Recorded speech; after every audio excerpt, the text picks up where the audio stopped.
And of course, Steve turns his camera off as soon as I hit live. Steve turns his camera off, but that's all right. We'll play the theme, while we're waiting for Steve. Are we paying the theme again? I can't even hear you. I can't hear you.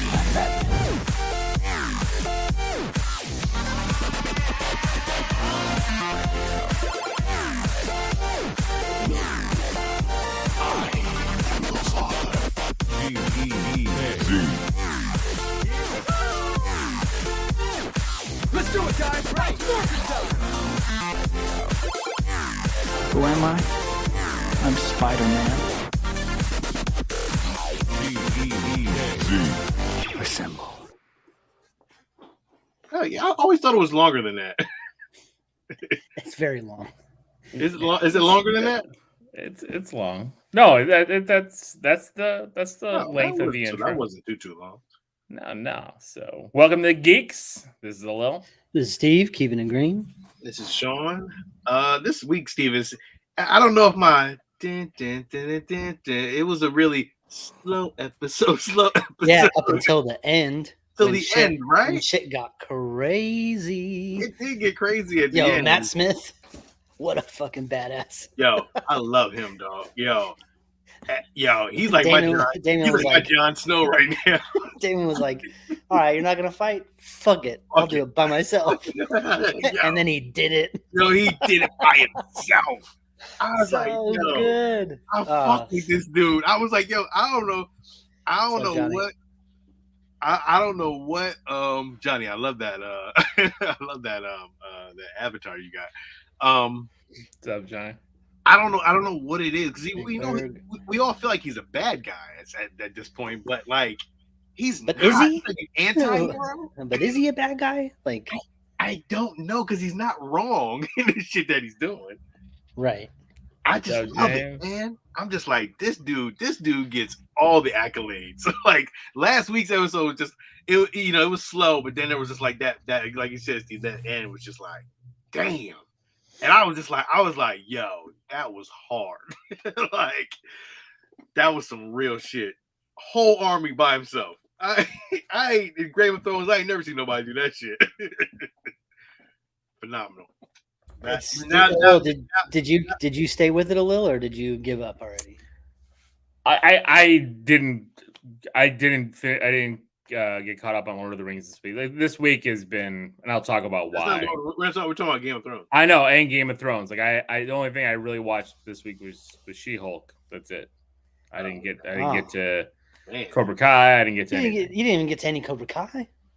Oh, no. Steve. My kids did. Okay, well then we're just gonna keep talking. Sean, Cobra Kai. Oh, so Steve. It's so fucking good. Did you finish it? I didn't finish it. I have 2 episodes left. I have 2 episodes left too, sir. Oh! High five. Far away. Man. It's like it's weird because they resolve really big issues really quickly. They spend a lot of time like just kind of like doing nothing, but then like shit gets crazy again, and there's at least one fight an episode where people are doing karate in the real world. Like it's like Steve, you know how cheesy my face gets when shit goes down? I just get so happy. It's so corny. Like nobody just busts karate moves out at a bar and shit. No. Like, why are you even at the bar with your kids? Like what's happening? Oh, but what a great cameo that was. I was like, oh shit, it's her cousin. It was a good cameo. I was like, oh shit. Blake Lively's sister. So good. Blake Lively. Yeah, that's Blake Lively's sister. Oh, in real life? Yeah, and she was in the Karate Kid Part 4. That wasn't Blake Lively. That was Blake Lively's sister. Yes. Okay. The actress? Yes. Blake Lively wasn't in Karate Kid Part 4. We just told you that. I said Blake Lively's sister. Her sister. Okay. 3 times he said it now. Was it her sister in Part 4? Yeah. Yes. No, not Part 4. Part 3. It was Part 4. No, Part 4 is the next Karate Kid. Oh yeah. Sorry, Part 3. I was thinking about Part 4. My bad. Part 3. Part 4 was Hillary Swank. Sorry, Lil. Sorry, Lou. That's where I was confused because I'm like, Yeah, Steve and I reviewed it's part 4. And I'm like, it's Hillary Swank. I'm like, where did Blake Lively's sister come from? Yeah. Okay. Sorry, part 3. Sorry, my bad. That was confusing. All right. What's up, Brian? What's up, Martin? Well, we're glad we got to the bottom of that. But We did. that was a fun cameo. Great cameo. I mean, Mike Barnes is in the trailer, so that's not a big mystery there. But I liked his little his thing that he did. Yeah. It was kind of nice. Yeah, but then it was like gone. I was like, oh. Yeah, but like it's still unresolved there. There's something's unresolved. But I have 2 episodes left, so I can't. I don't know. Yeah. It's good. It's definitely already a hero, Steve. I mean, hands down. It's a fun show. It's a very fun show. The Miguel and Robbie fight was pretty good. Yeah, it was. I thought it was going to end differently. I was like, oh my god, no, we're not going to go here, are we? All that stuff going on with Johnny and Carmen. I mean, it's like a soap opera, but like, I love it. It's fantastic. Great music, still great everything. Great. It's nice Top Gun little montage in there, which was great. That was good. Hanging with the boys.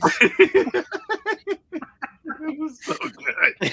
Oh. And it was fucking Carmen's dream. It was. No, we can't be spoiling it. We can't spoil it. That was good. That's not really like a spoiler. That was like an opening tag thing. Yeah, but Alo, you gotta watch it. It's great. I plan on it. I mean, the kids are mad at me Of course, because Mia went to school on Friday, like all decked out in Cobra Kai, waiting, and then she's got her rowing team thing, and so like that was a lot of time took up with that, and then I spent a lot of time setting up my whatnot for yesterday. My whatnot. Oh, wait, are you rowing with her while she's rowing, or you just can't turn your phone on and be like, "Hey, I'm gonna watch you row, and I'm gonna watch Cobra Kai." I'm not, number one, I'm not gonna watch on my phone. Like I will not, because like I want to enjoy it. When I'm watching on my phone, I'm not enjoying it. I watched part of it on my phone. I was watching it. I watch it on my phone. And the family wants to watch it with me. They're all like, I can't watch ahead. Right. Jenny wants to watch it. Like, she loves Cobra Kai. I mean, she loves the 80s movies and TV. I mean, like, if I watched any of that stuff without her, it's over. Like, come on. Like, she was rocking a Back to the Future shirt today because she was saying it's her favorite movies. Like, it's like we were just talking about, like, the differences in, like, a lot of my close friends' wives to her. It's like a lot, like, and I'm not calling anybody, I'm not going to name names, but it's like, people, they're like all into like Coach purses and stuff like that. And she's like, no, I'd rather have like, this Back to the Future t-shirt or Indiana Jones or something like that. Like, that's what I would rather be doing than like having that kind of stuff. Did you watch the trailers today? All the trailers. Yeah. Okay. Did you watch that from your phone? No, we watched it. It's one of the. Got him. I watched every. You did it because I was out. Because I was out. I'm fucking with you. I know. With you. You're being a jerk. It's fine. I was out with the family today, so no, I didn't. We came home and we watched all the trailers. So okay. Jerk. Why not be a jerk though? What's up, Nate? It was set up so I know you were trying to hit me up, but I didn't watch it. And I caught it just a quick second before it happened. The transition is great. But you didn't get me. That's the thing. It's fine. But that part doesn't even matter. It was just like the whole lead up into it was like perfect. I love you, Lil. I'm just fucking with you. Exactly, James. Sean's trying to uppercut me. He's trying. He ain't gotten shit. He missed. Sean, you low-manned him. Exactly. He's trying to go for the gut here. Man. Well, he missed. I'll wait for my official review of Cobra Kai till next week. Yeah. The finale. Yeah, I'll be done next week for sure. I mean, I'm already getting yelled at. I told them tomorrow. I said tomorrow we'll get up. We'll watch a couple episodes of Cobra Kai. I'm watching the Bears. Then we'll finish with Cobra Kai, and then I got a whatnot. So man, I had Zoe came down trying to spoil it for me and everything. I was like, I know Mia kind of started it, and I was like, stop it now. Stop. I I don't have those parameters. I'm just like, listen, go ahead, free will, do what you gotta do. I just don't want to hear it. She does to me all the time, though. She's like, "Dad, I already watched." I'm like, "Damn, really?" I'm like, "What'd you think?" But so you missed it. I personally did like the Game of Thrones or House of the Dragon episode this week. So it was low, but like the ending was so good that it just blew me away. You know what? The really crazy, I forgot that ending was a thing. So thank you for that. No, that was like one of the best things. Cobra Kai has been really good, and Lord of the Rings was really good as well. Like, it was a really cool episode. Like, it was a really cool all episode. That weird fucking vampire orc shit going on with that was tough. The elf slaves and that fucking weird ass warg they sent after him. Like, that was cool. All the stuff with the hobbits. That motherfucker was eating people in one hit. He was like, I was like, right for the belly. And the orcs looked great. Yo, man, they looked so good. They look good. They did like slow motion close up for their roaring, and I'm like, perfect. Like, they made sure every single dollar was spent on this show. God damn. They did not let up, man. I'm telling you, man, this show's. I don't know what people complaining about. People like, oh, blah blah blah blah blah. I'm like, yo, dude, like people complain about what they're gonna complain about. Everything. Black people, about middle. Exactly. It's like, it's like why is the dwarf prince married to a black dwarf? And it's like, where is the black dwarf? Where is these black elves? And they're doing the same shit with Game of Thrones too. They're doing the same shit with Game of Thrones too. Oh, where are all these black people coming from all of a sudden? I'm like, I don't know. I don't give a fuck. Just throw them in there. Shit. Yeah. Westeros was real white at some point in the show. What are you afraid of? Yeah. Come on. God damn. I don't know. The big thing too is like the women, especially with Lord of the Rings, is the women empowerment. But it's like, and Elon Musk came out with that bullshit. He's like, all the men are wimps in this series, and it's like, he didn't wait until he saw episode 3. He didn't even see episode 3 yet. Where men do all kinds of dope shit. And by the way, in it's not even about that. Have always been pretty rad in Lord of the Rings. So yeah, and that's the thing. Like, our main character, like in literature, was like this big time elf warrior. I mean, she was mowing down shit. Like, she was one of the best. Well, exactly. I mean, we're seeing it, right? Like, but like. That's what was written. As long as you're telling a good story, I don't give a shit. As long as the story is captivating, I'm fine with that. When the story gets a little bullshit, now I'm kind of like, I mean, the story's kind of still all over the place. Like, there's several different stories going on. So many storylines. Yeah, none of them are connected. We're just kind of trying to figure out where everything is still. 3 episodes in, but I don't care, man. We got 3 storylines, right? I'm only getting 3 storylines. You getting an elf? Well, you got the dude you got the little pickpocket guy that got in the fight in the alleyway. Well, I consider that the same. I guess that is Galadriel's kind of story. Yeah, that's kind of you got Galadriel's story, and then you got Elrod's story. But you got Elrod's story, but they're not hobbits. But they didn't even show that this week, so that's fine. Well, I know, but I'm saying, but that's another storyline. You got to keep in your mind. Then you got the other elf who was watching the Human Town story, right? This was his whole episode almost. Oh, amazing though. And it was what else? What else do you have? You got the hobbits with the sky guy. You got the hobbits with so it's 4 storylines. 4, yeah. I mean, but that's still a lot. I mean, but again. It's all again, but in the trilogy, it's going to connect. It's all going to connect. And I can't wait for it to happen because, and then I was saying like, oh man, I kind of miss my, Game of Thrones is so like gritty and this shit kind of feels like fantasy fluff. Well, I had a big distance between watching House of the Dragon and watching Lord of the Rings. I watched Lord of the Rings today, so it's like, so did I, and it was like I was like, God damn, they're killing people in this shit like crazy, and like. When they cut that fool's neck, I was like, holy shit. And then, like you said, that warg was eating people's fucking guts out. Like, that shit was all shown. I was like, man. Like this shit is pretty rough. Yeah, I didn't think I was gonna see that. I thought it was gonna be like real kind of fluffy. I was like, oh, they didn't gonna show too much blood. And I was like, oh shit, I'm wrong. They shot my man with them arrows real quick. Yeah, and that's when that second one hit him and his whole fucking body twitched. I was just like, like it looked. Yeah, they did a good job. Like it's like you said, Sean. Every dollar, you could see every cent on screen, and it's ain't no bullshit. There's no like, oh, that looked fucked up in the background. No, that all that CG is phenomenal. it's like that move when that fool jumped when he ran on the chains with the axe. It's like, oh my god, it's so good. It was like Legolas level shit. Yeah, phenomenal. That's it. Like I really haven't watched anything else this week that I had. Like I was like, oh, I got to keep watching. No, there's nothing new out anyway. But She-Hulk did watch She-Hulk.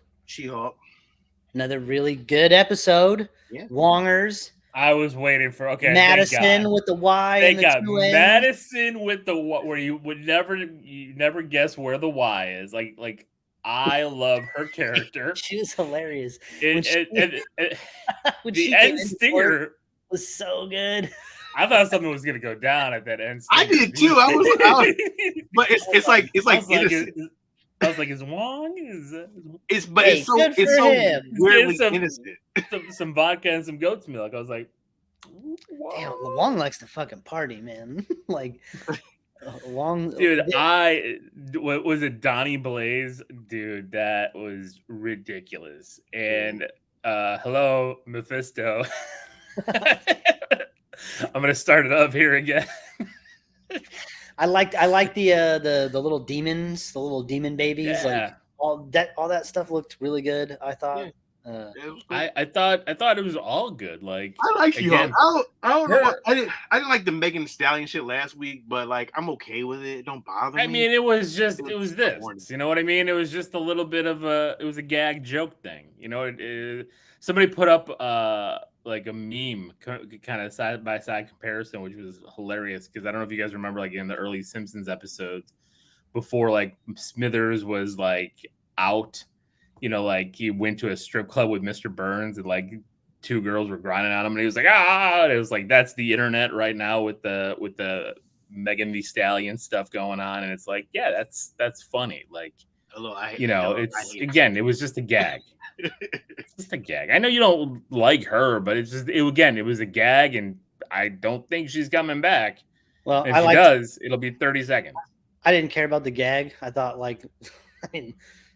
She-Hulk can get it. So and she did in this episode, right? Like the one thing that looks that suit, this big suit, like it looks weird a little bit.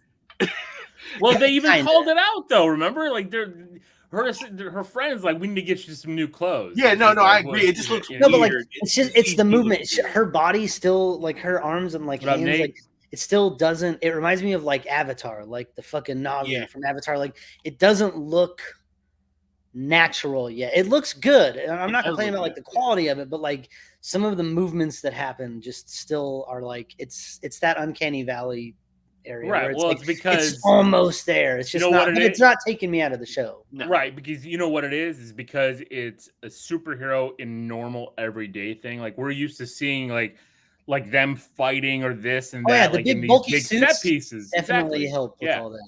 So when you're seeing it, like you said, like she's just walking and talking and doing lawyer stuff. Like it just doesn't fit, right? She's it's like 6'7". Exactly. Because it's like watching Who Framed Roger Rabbit, that kind of but shit. You know what? I do, but I buy in because like I'm watching it and I'm not thinking about it being CG the whole time. I get caught up in the story and with what's going on and it. You know what it is? It's her face because her face looks just like her human face. So they have adapted it so well that it just worked. It's like, okay, well that works, I guess. Well, and then like, he cringed, and like the twerking thing, like that's comedy for somebody. Like it's not my comedy, but like I can't. I laughed at it. I didn't care. That was deep. How my man is gonna bounce out on that thing? I'm like, man, really? Like, why would you bounce out on that? Like, he's yeah, I'm gonna go. I was like, I felt bad too because like Tatiana Maslany's like really cute. Like in real life, like I'm like, what are you complaining about? You big bastard. What's wrong with you? I know. Like, did he expect her to be She-Hulk? She made him breakfast. Goddamn. Shit. Like at least eat. I did feel bad, man. Like when seeing her date and like that one dude who left her with the bill, I'm like, oh man, like that was just bullshit. Like, I can see that in real life though. TBD. I heard some really bad stories. So it's but it's again, like I said, like it's a good show. It's got good comedy. I like the lightheartedness. I like the end too. I love it. She's getting sued for the trademark of her name. Like, like of all things, you're a lawyer. Did you see the mid-season trailer where I did? They showed it's like a commercial. It's like perfume. That's pretty funny. I like that. Yeah, Johnny, I agree. I mean, we still have 5 episodes left, so I'm hoping we'll get some. Daredevil's gonna be in there, heavy moving forward. So yeah. Anything else? You guys watch anything else this week? I watched the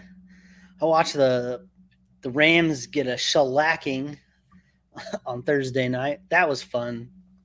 I hate the Rams, so especially when I got Buffalo's defense on my fantasy team. So I was very happy with seeing NFL season is back, baby. Hello, I'll be seeing you tomorrow. Steve, I ain't saying shit. We are a 7-point. We are a 7-point dog at home. Is George Kittle going to play? Because I got him in my damn lineup. What's going on with this fool? I drafted him again, and what's going on with this? Says he has a groin injury. Will you go and massage the man's groin, please? Will you take care of that? Is that? I would if I could. Get out on the field. Get out on the field, kiddo. Whatever you need done. Whatever you need. Wax on, wax. Hey, you're doing the Miyagi shit. Oh, man. I don't know. We'll see. LA needed another week off. And just get him out of here. Get the Rams out of here. Thank God. Alley's out. All right. I gotta get another tight end in there. The Rams offensive line is so bad. They just Stafford got their best dude retired. You know, so they have no picks. They have like no money. Allen Robinson looks like he's like 58 years old out there running. They only have one receiver. I was like, thank God the Bears didn't pay for this man. Like, I love A-Rob. I love what he did here. But last season, he bitched the whole season. He didn't get any separation. He didn't do anything. And you saw it here. Everybody's like, oh, he's got a quarterback now. He'll, play opposite Cooper Kupp. 1 catch. Are you eating? No separation. Are you eating while you're talking? I am trying to eat while I'm talking. Yeah, that is gross, though. I hate people do it talk at the same time. Right. It's a very bad habit. Somebody's downloading this. It is a peeve. I am sorry. I will stop them. I can't stand when somebody. I will stop them. Or Sean, what's worse is when somebody gets that like phlegm in the back of their throat and they just keep talking with it, and you're just like, you start swallowing, you start going. Well, look, how I feel about Lamar Jackson this season is that he's playing for a contract this season, which makes no sense to me. But like, how do you not give this man $250 million? I don't get it either. Everybody else got it. I don't know what's wrong with Baltimore. I mean, I don't get it. It doesn't make any sense to me, man. Pay that man. Like, yo, get that man his money. If Kyler Murray got that kind of money. I know, right? You're telling me Lamar Jackson can't get that kind of money? It doesn't make any sense, Lil. I'm so trying to figure this out. And they're going to lose. Is 3 times the quarterback. Kyler That's it. Like, I think this is his last season. Like, I think he's done. Well, in Baltimore? I mean, they have 2 franchise tags. They can, and it doesn't matter because even if they franchise him back-to-back years, they're going to pay him a lot. He's going to get paid big time. He's not going to turn that money down on the franchise because next year, I think if he gets franchised, he'll get like almost $50 million. Almost $50 million, easy. So how do you turn down 1 year $50 million when you haven't made that? I mean, the reason why he's playing this year, he's making $50 million this year anyway. Like, no, he's not. He's making 23 this year. Is it 23? I thought it was 50. Yeah. 23 this year because it's the last year of his contract. I'll say you're right because your numbers is always on point. So it's the last year of his rookie year, so I think it's like 23. It's right around in the mid to low 20s. Right. But like prior to this, like his whole contract prior to that, he's only made like a total of $8 million. I mean, yeah, he's made more in endorsements and stuff like that, but still $8 million in salary for the past 4 seasons, and then this is the big payoff year. That's crazy. It doesn't. I mean, but I also understand Baltimore because the man puts himself in harm's way. Yo, that is my biggest problem. Is that he puts himself such in harm's way that, like, I mean.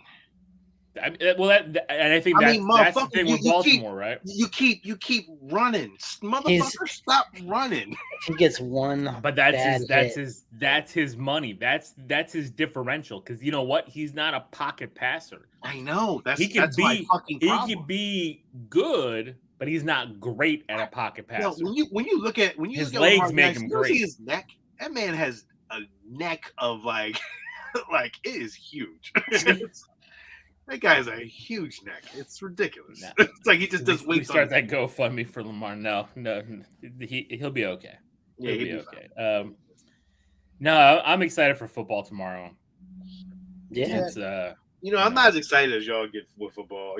I'm just I'm in and out. I know you're more of a basketball guy. This is it. This is it for me. This is my sports watching. I know, Steve. I know. This is you all in every week. Every week.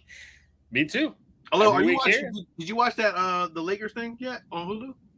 Not yet. Again, this week was week so good. They started talking about the Nick Van Exel years. Oh, really? Oh, it was so good. A little him and Eddie Jones. Right? Oh man, yo, it was crazy how like they was. I saw really Eddie Jones in Vegas at a table. The year he became a free agent. Mm-hmm. And this was when the Bulls were bad, And I remember we were walking by. He was playing. I think he was playing either 3-card poker or something like that. And I just yelled over to him. I'm like, Eddie, sign with the Bulls, man. We need some shooting help. Again, there was nobody else coming to Chicago, so it's I knew Eddie was going when Kobe just kind of like when Kobe just started kind of coming off that bench, and it was just looking like, ooh, more and more. Yeah. I was like, goodbye, Eddie Jones. Eddie's minutes went from 35 a game to 10. It just dropped. It was like, I was like, man.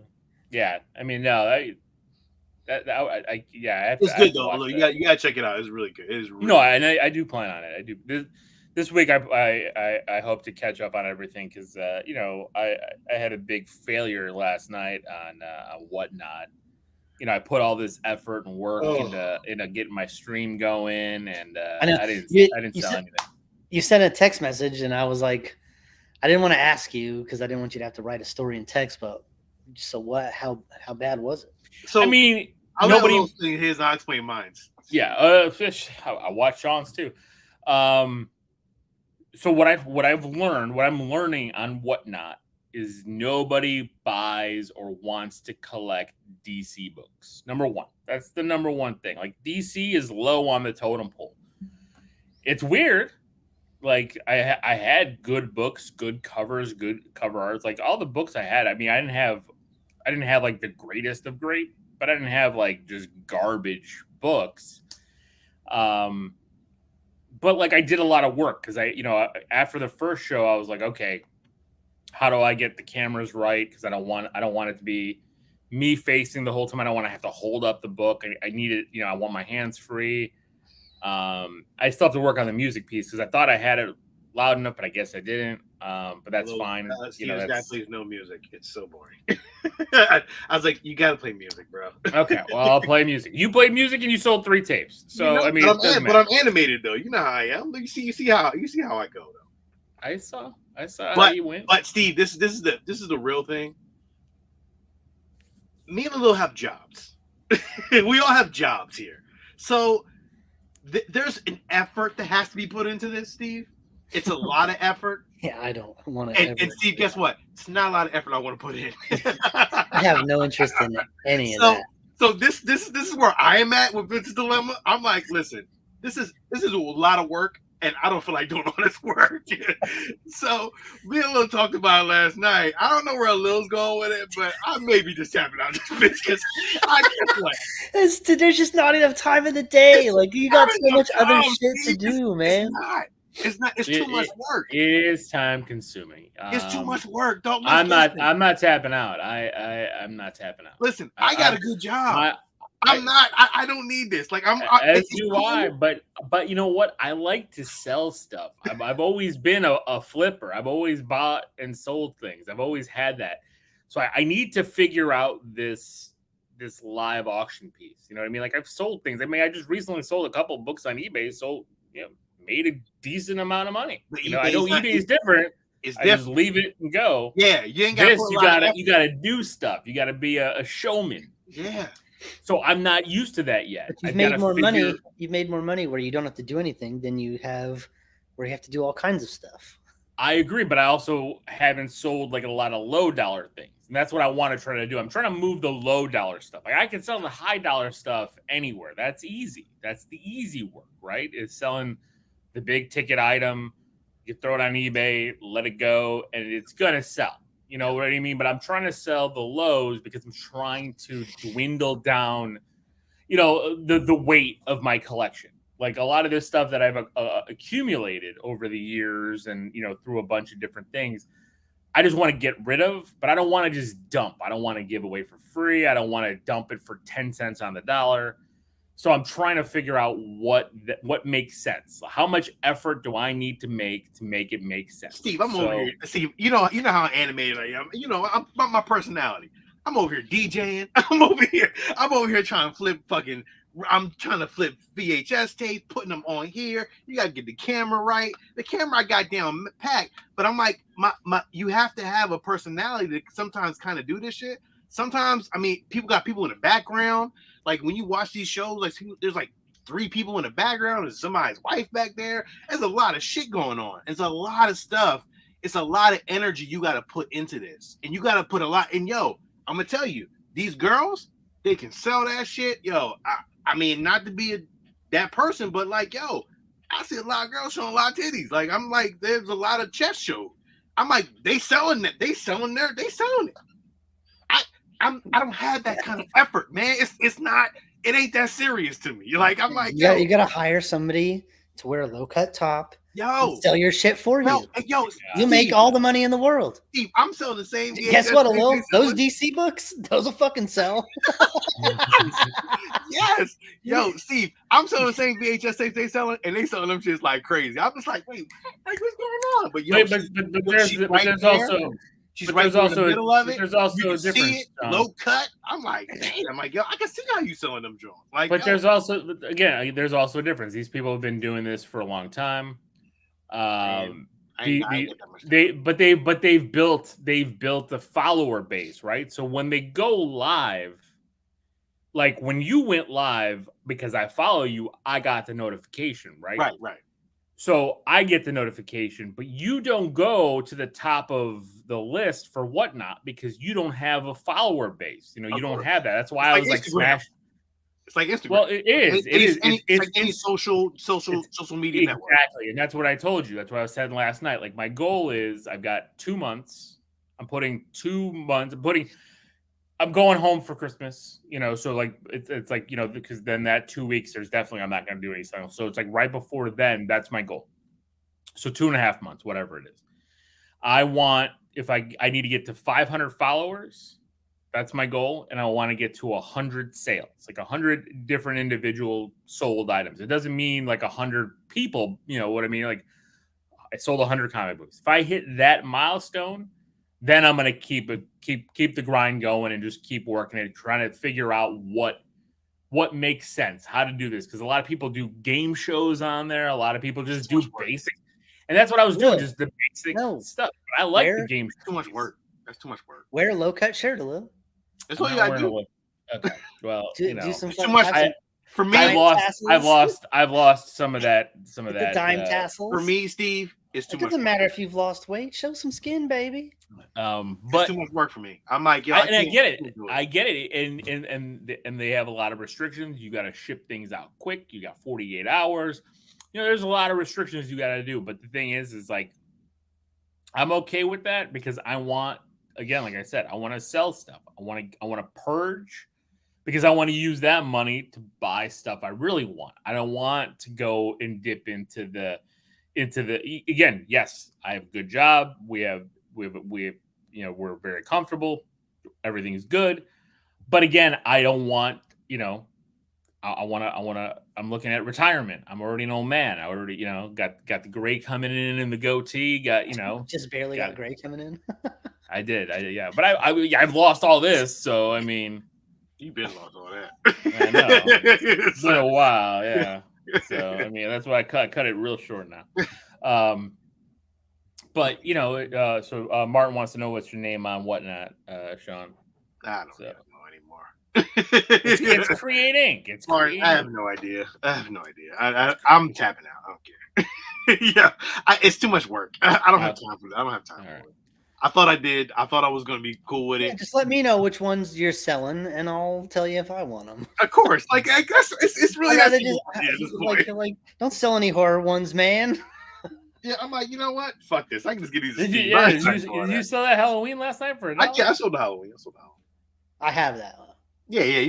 I can get Halloween again. I ain't stressed. That's still when I saw that kind of hurt. Did you want it?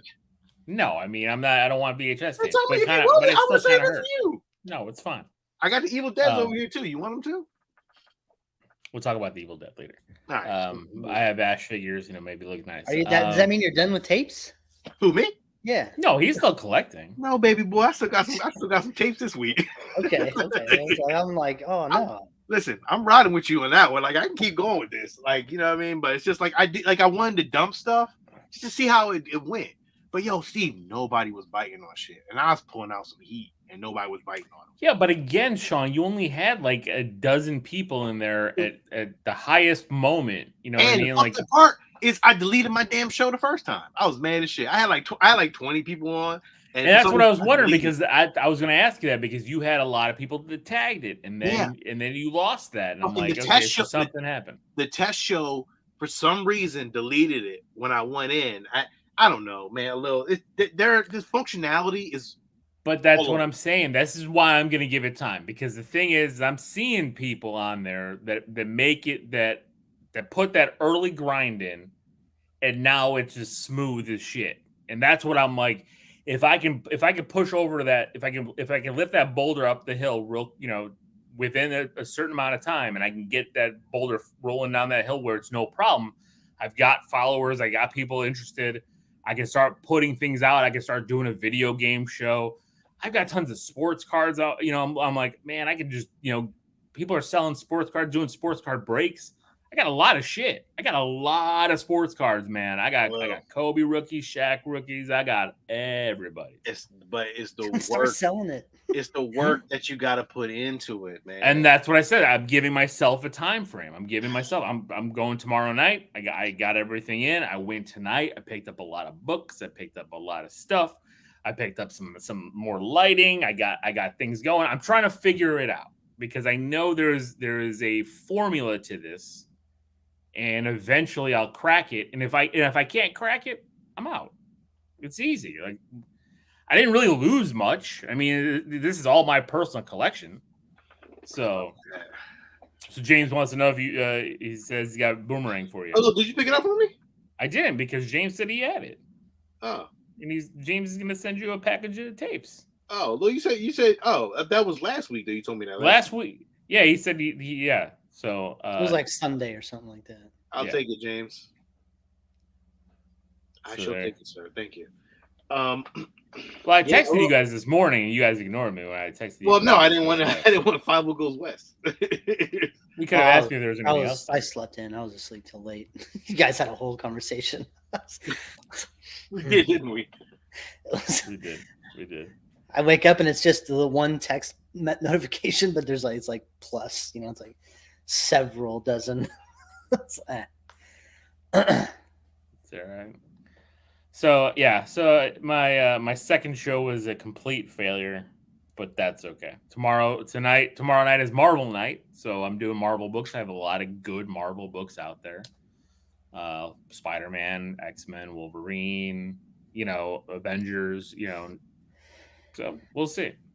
Because so far what I've seen and what I've noticed, like watching other people sell, even the people that sell and actually sell some of the DC stuff, nobody wants DC. Everyone's asking for Marvel.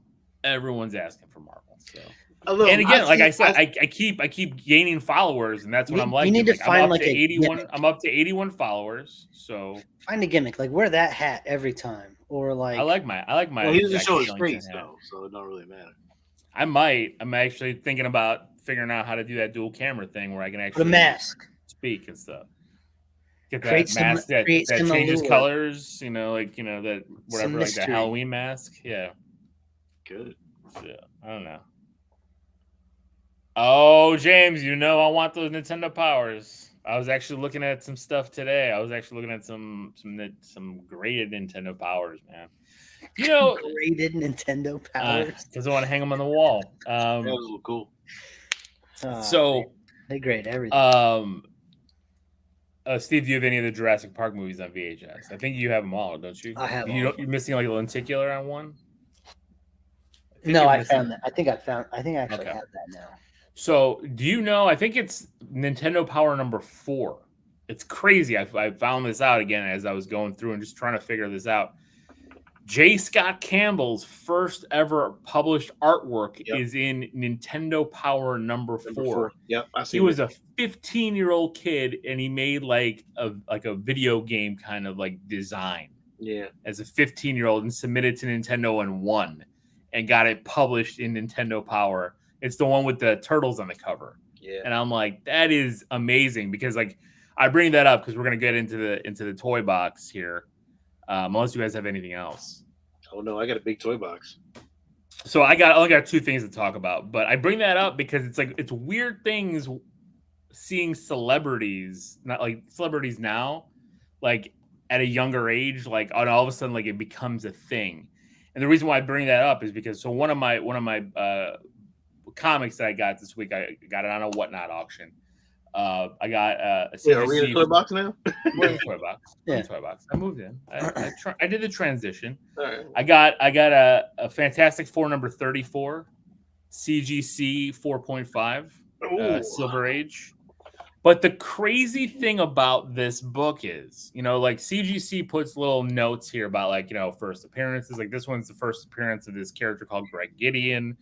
He's like this business tycoon that, hates the Fantastic Four kind of thing. Kind of, imagine like a Lex Luthor kind of thing. There's a pin-up in here.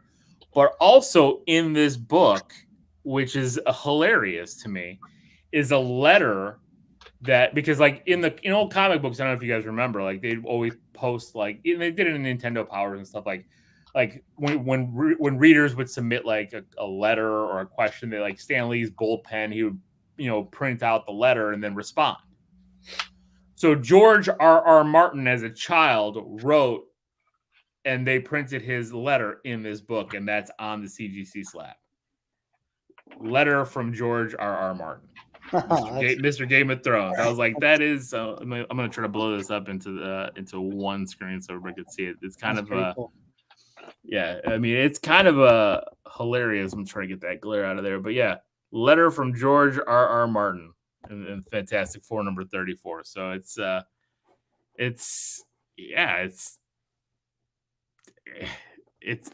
pretty funny. That's cool. That's unique. Right. You know what I mean? Like it's like I said, like with J. Scott Campbell and that Nintendo Power, I'm like, that's crazy. Like to think about that. Like, and now you are like one of the, the top artists in comics, and like, he wrote to Stan Lee and to Jack Kirby and stuff about like, I think it was about a couple issues prior about how much he loved the story, that was happening in the Fantastic Four books. And it's just crazy. Like the influence. That's pretty cool. And 4 or 4.5, it looks good, especially in the. Oh yeah. I mean, I'm happy with this book. I mean, I'm collecting, and that's why I want to purge some of my collection. It's I'm going all silver. Like I want to collect Silver Age books. These are the books that I'm really high up on collecting as much as possible. Of course, Sean had to go and get his toy box. And then another book I got because another thing I'm of course I'm collecting is first appearances. And it's a book I've been wanting for a while. And again, I wanted it in an auction with this other book. It's only a 9.0 grade. For this book, I'd want it a little bit higher because it's a Bronze Age book. But I got Uncanny X-Men number 221. A really awesome cover there with Havoc and Wolverine. Iconic cover. It's been, redone a bunch of times, but this is the first Mr. Sinister. So I was like, that's really cool. I know how much you pay for that. I paid for both combined. I paid. No, never mind. Don't put your money out there like that. No, I'll tell you, I paid $100 for both. You paid $100 for that 9.0? Yeah, well, for both this one and the Fantastic Four, $100 for both. That's not bad. That's really good. I know. It costs you $50 just to slab a book anyway. So basically, I got the books for free. It costs just to grade them. So. And then I like the back, of course. Wedding Spider-Man on the back. So, yeah. So I mean, that's again going in my PC because I love Mr. Sinister. He's one of my favorite X-Men villains. And Sean's just gonna keep messing around while I'm trying to talk. And of course, my Fantastic Four Silver Age. It doesn't stop. Sorry.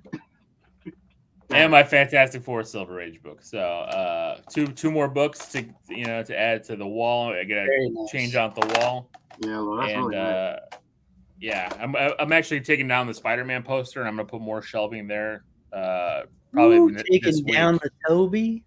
Well, the Toby's going in the Toby entryway because when you walk up my stairs, I have already 3 Toby posters, movie posters framed, hanging up the stairs up to the loft. So I got room for one more.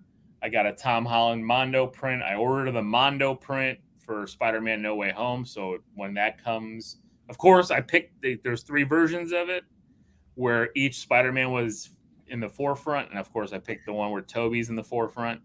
So that's my Mondo poster for No Way Home. But yeah, I'm gonna put more slabs on that wall over there. So I didn't like the way the Andrew one looked where he was in the middle. I didn't think that because they kept the same poses for him. They just for all of them. I know. I kind of hated that all of it was pose swapped. I really did not like that, but I was just like, I mean, that was fine. But like, I thought that Andrew's suit looked really good in the other 2, but the one where he was front and center, it didn't look good there. Yeah. So, but I do want to get an Andrew, like at least a mini poster, just to hang on the entryway. I'm just trying to figure out which one. I was actually thinking about that first one that came out. Remember that teaser one where you just see him and you see the spider silhouette, kind of where he was like in the corner of the brick wall with the shadow of the spider coming. That I like. Yeah, I think I want to get that one. And then they also did a because I have some of the like Avengers ones, like the IMAX like midnight posters that they gave out. They had an IMAX one for that for I think Amazing Spider-Man 1 as well too. Do I have a first Gambit? Yes, I do. He is up there. He's raw, but he's probably, I'd say, between a 9.4 and a 9.6. I don't know if he's a 9.8, but he's right there. I don't know if you can see him. But yeah, I got a 266. And I also have the X-Men Annual that's tied for the first appearance of Gambit, X-Men Annual 14. So yep, I'm going hard on these X-Men keys because no announcements yet, but we know the X-Men are coming, so we'll talk about it. All right, Sean, go ahead. Yeah, I mean, play with your little helmet there. You're gonna have to go. Why does it gotta be a little helmet? Jesus Christ. Okay, Darth Helmet. Why you gotta be a hater tonight, Lil? Why? Because I'm trying to talk and you're playing the voice. I accidentally hit it on the side. I don't know, Sean. I don't know if it was accidental.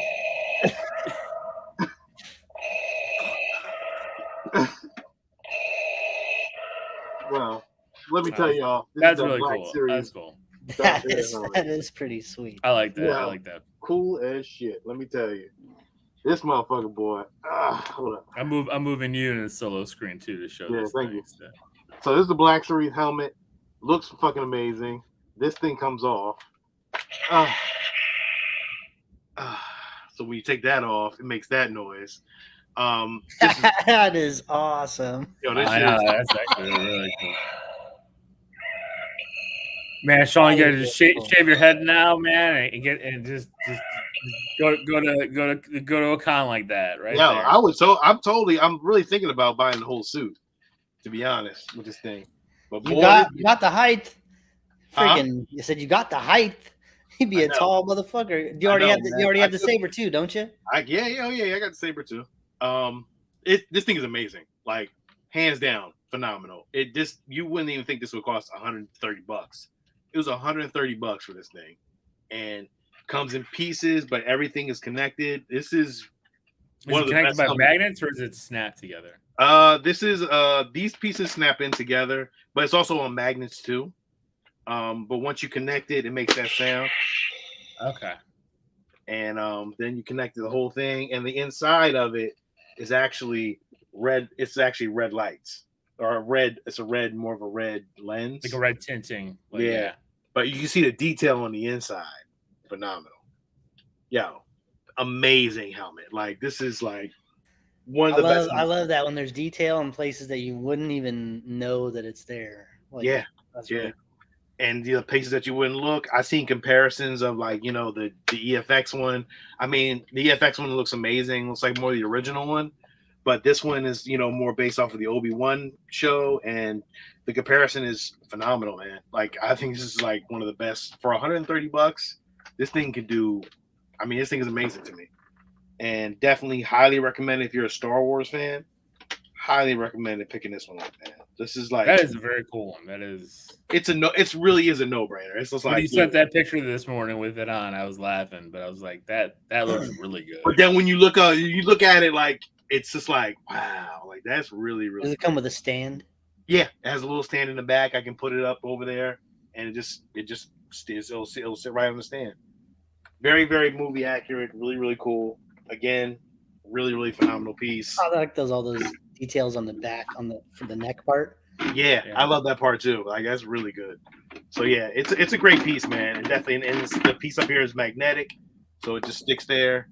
And again, phenomenal helmet, dude. Like, literally, love it. It looks like it looks black when you have it that far away, but when you come up close, like, it looks like silver. Almost I thought. silver. It's a gunmetal. It's like a gunmetal silver.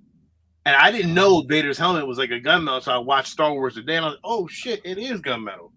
The original was like a gunmetal like color in the front. Never realized it. That's really cool. Yeah, it just looks really cool because the top is just black. That is just right, like a shiny black. I got some fingerprints on it, but I'm gonna clean it off. But, you know, as a prop replica, phenomenal. It just looks good with the Mando, the Boba Fett helmets, the Rex helmet. I can't wait to get more like helmets and props. Sean, trust me, dude. I got Power Ranger helmets pre-ordered. I know, you right? know what I mean? Like, it's just different. It just sits differently. So Steve, I got some VHS tapes. I'm continuing to go through the box as well. So Police Academy. Nice. Yeah. These are Whatnots. I got these over Whatnot. Police Academy. Great, Steve. Yeah, these covers are amazing. Police Academy 4 and 5. Those are great covers. Yeah, great covers. I love covers like that. Dude, this looks so good. I was like, oh man, can't beat this. So now I need all the Police Academies now because the covers look. The art is amazing. So what are you missing? 2 and 3 then? Yes, 2 and 3. Oh, it's gonna be hard. It's because they don't get those re-releases where they're in that stupid gold trim box bullshit. No, like, Steve. I mean, they got the. Yep. Those that's what I'm saying. Those are the ones you want. It's just hard to find those. Hard to find. And then my next piece is a jealousy piece that a little hates me for, but I had to get it and had to pull the trigger on it. Original Nintendo in box. Just fucking. Whoa! Like Steve, like he comes in. Whoa! Goddamn! He sees what you're doing. All I have is tapes. I can't even follow you up with toy box. Here's a fuck you moment, right? Like last week with the tapes. It's like I've been collecting Nintendo for years. I've been like, oh, that's some bullshit. You playing the 8-bit thing, and then Sean calls me up. He's like, I got a guy here. He's got a Nintendo in box. It's clean with the top styrofoam piece. That's impossible to find. With the styrofoam, a little. With the styrofoam Steve, look at this shit. Sick as fuck pickup, Sean. There you look go. At this shit. This is the kicker top of it. Styrofoam. With the styrofoam. Hold up. Came with the, nice. Of course, that Mario, was great. That count. You gotta get. But what I loved is that it came with the original package, the original paperwork, paperwork, original Duck Hunt, original manuals, and it smells like a new Nintendo. Like, why did he sell that? Like, he could have made a lot of money with that. The dude didn't want. He ain't want it. He was just like, I gotta get rid of it. I was like, all right, I'll take it. And mind you, look at that poster. I mean, that's one poster, and with the original, with the original instructions on the back, and then the second poster, and it came with the seal of quality, official authenticity with it, and then another one, another poster in it, clean posters, man. Like it felt like it was a brand new fucking Nintendo, like literally a brand new Nintendo, like beautiful. Like, come on, man. That came out of the store from the 80s, dude. Like straight from the 80s. It was. Steve, I couldn't pass it up. Like, there was just no fucking way in it. Like, and mind you, that's like been in a temperature controlled room for the last 44 years. I mean, like everything is here. Like, yo, even the original little, what the like, really? Like, everything is here, man. It's like everything is there. There's not anything I could say. It's phenomenal to me. Like the original pieces, this is still in the fucking bag. Like, I mean, nobody can say no to that. It's like, I don't know what to tell y'all. It's true. It's true, James. It's fucking true. Like, he calls me and he tells me this shit. And here's the kicker to this, James. He had two guys who had Nintendos that were willing to sell it to him for the right price. For the right price that I've never seen before. It was not a bullshit price. and he might be going back to get another one. I'm going back next week to get a Super Nintendo.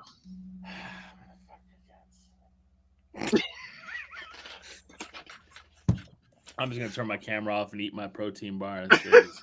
Say fuck it. A little, but I wanted one. Like we had this conversation before. I wanted one. I've always wanted one in a box. I can never find one. So is Lil's always wanted one in a box, dude. I know.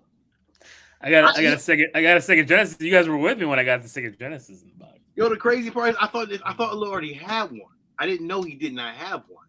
But the second one, the first guy, there was no foam on it. I know, the styrofoam. I know, yeah. Yo, mind you, when I went to the farmer's market that day, I went and the guy had it. He was like, I was ready to buy it from him.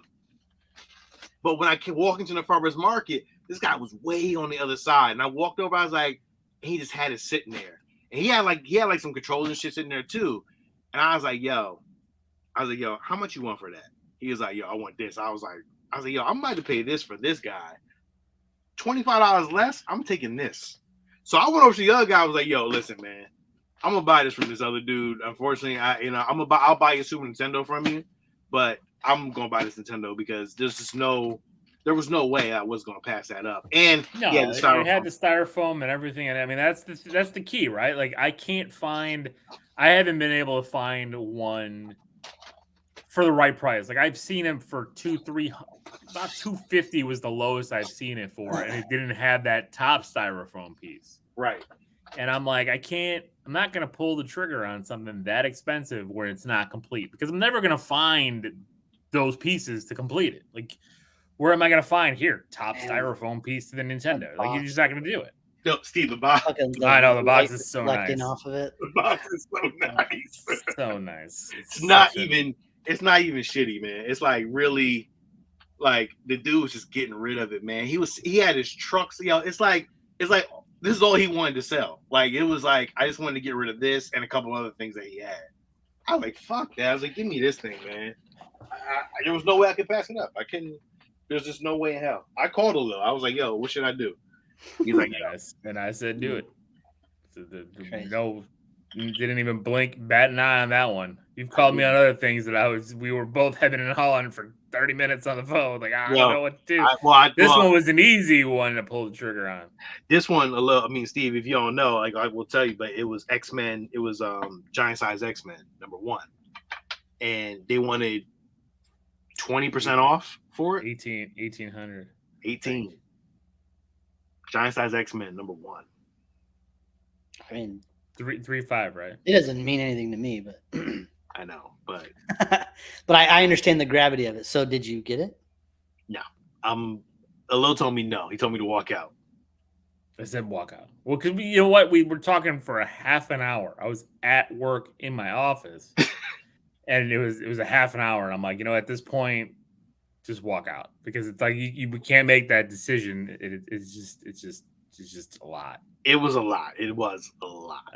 Now you've had some time to think about it, and we'll see where your day takes you. I might be able to get it for less. If it's still there, you can tell them. Oh, it'll still be there. It's been sitting there for months. The price tag they wanted on it originally is I wouldn't spend that much. Well, I sent you that picture of that raw one today. It was 3,200. I misread that. Like, you know what though? It was in really nice shape. Really? Yeah, I'd say if it got graded, there's a good chance it'd be 5+. Ooh. But again, that's the gamble because you don't know. I don't know how CGC grades. No, that's why I'm never going to even when I'm doing my whatnot streams. If somebody asks me what grade do I think it is, I'd be like, I have no idea. Here you can see it on the screen because I can't predict what these people grade. Like they just. Well, I've seen some 9.8s that look like crap, and I've seen some 9.2s that should be 9.8s. So I'm like, I have no idea. Yeah, the one that you got graded that made you mad. I'm still so mad about that. Steve, we just can't. Still gonna be cracking open that Ultimate Fallout 4 again. So I'm gonna make it a little jealous next week too. So just to let you know. Yeah, exactly. Getting a Super Nintendo. In box, and that thing was clean too.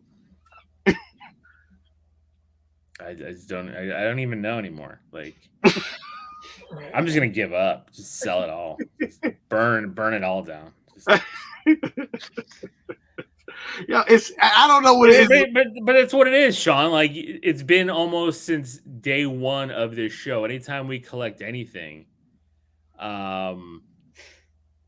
like we start small, and then all of a sudden you go to this random farmer's market. Like when I think of a farmer's market, I think of a place that sells fucking produce. Well, I'm going to pick fucking cabbage and beets and lettuce and shit. There's a part that's indoors, but then they have the outside part that's like swap meat and all that kind of shit. Like it's the farmer's market. Like they sell everybody sells all this shit. I don't have stuff like that. I've even been looking here in Florida. Like I don't see that. And if there are people who live in Florida, please tell me where that's at because I have not seen this. But this is the kicker: it's the only farmers market in Delaware for like the last 40 years. Like literally, it's always been there.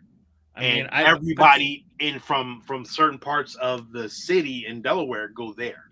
But the difference is, Sean, you go there and you get stuff dirt cheap.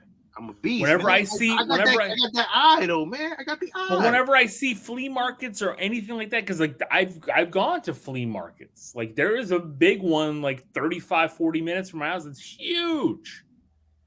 But everything there is ridiculously priced. Like I went to this guy it was just like statues and collectibles.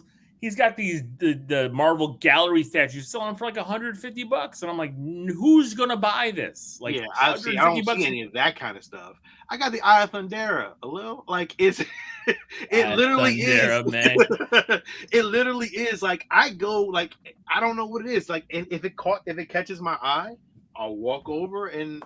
Or what were you guys collecting? And somebody came and brought him like the whole. It was He-Man toys. We're collecting 80s stuff, and then somebody dumps all the Superpowers figures on Sean. All these He-Man figures. Oh, here's a Castle Grayskull. Here's all this stuff. Here's stuff in box. Here's all these Turtle Adventures books. Here's all this stuff, and it's like, oh, you can give me whatever you think is reasonable, or you know what, this is a gift, and this is that, or Sean goes and gets like Steve, like, will your jaw hit the ground when he got all these VHS tapes? And it's like, oh, I'm getting these for nothing. And it's like, oh, I found this big box of horror movies that Steve's been looking for like years. And yeah, seriously, Ryan, I'm telling you, I might have to just drive up to Delaware and just with a U-Haul and just throw everything I find in Delaware in a giant U-Haul. I'm gonna show you. I would have to show y'all where it is. You guys are gonna be like, "Holy shit, this is crazy." We got some questions. So, James, what's the price to get books graded? I'd say I would just average it out at about $50. Yeah, it costs you about $50 depending on. There's things you could pay for more to get graded to speed up the process, et cetera, et cetera. Yeah. If the book is worth more, they charge more. So like if I went and got like Giant Size X-Men graded, I would actually have to pay like a bump up fee. That actually might cost me like $200, $300 to get graded. Yep. What did Martin say? How can there be no swap meets in Florida? There are, but they're just not. They're not cheap. They're not like I'm not walking into finding nothing. Like, and believe me, we've gone. We were hunting today. That's part of my day was hunting, and I ended up not finding anything. Everything was just overpriced. Everybody's thinking that they've got gold. It's crazy. So, agree. You better play the lottery. I know Sean needs to play the lotto. He needs to just go hit the casino. No, that's not how it works. You and I need to start playing the lotto. Get really deep in, then Sean can come in and win. After a couple years of us, you're right. We're like thousands of dollars in the hole in the lotto. Sean buys one. No. Somebody will give Sean a fucking ticket. Yes. And it'll be the winner. I won't even give Sean. Sean like just walks down the street like a ticket, like the ticket floats in the air like in his hand. It just like a feather. It just lands in his palm, and it's like, oh, I wonder if this is a winner. It takes it to the gas station. It's, oh, you won the Mega Millions. Like I don't know what the problem is, guys. It wasn't that hard. Seriously, the horseshoe up your ass is firmly implanted, gold crusted with fucking gems and shit. I wish I had a horseshoe up my ass. It is. You do when it comes to collecting shit that we. I was gonna say exactly, James. My name is Earl. Like that is exactly it. Like where you fucking the karma shit just. It hits him right in the face. Like I just fall into stuff at the right time, man. And I ask questions, man. I just talk to people. I do too. I'm always Jimmy hates it. I'm always going up to everybody. And I'm talking everything. But let's not get it twisted. You always do actually call us and ask us if we want things too. So it's not like I'm we're out on all that. We're bullshit. I'm just saying, like, how the fuck is all of this shit right around you? Like, it's not around me. It's not around a Lil. Lil done moved to a whole nother fucking state. I'm not around him. And maybe it is. I just haven't found it yet. But no, it's not around you. If it was around you, you would have found it. Or somebody would have dropped off a box full of fucking toys on your porch like they do to Sean. A welcome packet. I moved into the neighborhood. Here is all the G.I. sideshow statue. Here's all these vintage G.I. Joes. Thank you for joining the neighborhood. Yeah. Delaware is a melting pot of people who just want to get rid of shit, I guess. Now the real test is going to be to have Sean move to another state and see if that shit follows him. No, it wouldn't. Just my luck, you fucking wouldn't. No, you know what? It would. It would be like even more. If you were still doing this show, it definitely would. Yeah, especially in the competition of us. Like as we collect, you'll be like, oh, there's no. Oh, I gave up moved. on that a long time. I moved to here. I'm glad you gave up. Alo hasn't given up yet. I'm still waiting for him to give up. I'm not topping.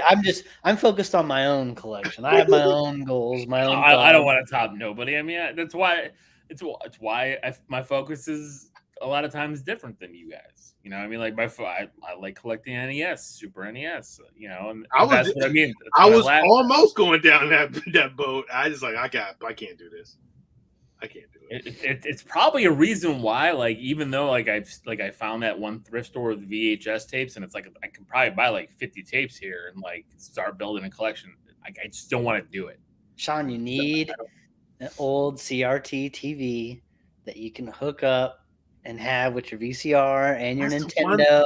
That's the one thing, Steve. I cannot find an old fucking TV, man. I cannot find a good one anywhere. You got to go to thrift stores. You know what I did find, and I meant to tell you, and I didn't tell you 2 weeks ago.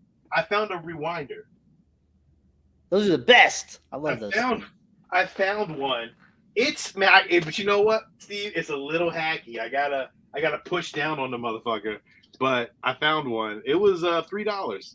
Yeah. Oh yeah. Mine was like that. Something like that. Yeah. I meant to tell you that I forgot, but I never shared it. It's pretty cool though. I like having that. Like I still want the car though. I want the car. I know. I mean, everybody had that was like the thing in the back in the day. It was like if you had a rewinder, that was legit. But if you had a fucking themed rewinder, oh man. Beautiful. So Steve, good. You got I only got tapes. I can't follow up a Nintendo in box. A shiny they fucking hear about my fucking. He doesn't want to even talk. VHS tapes. You've derailed everyone. You've derailed the show.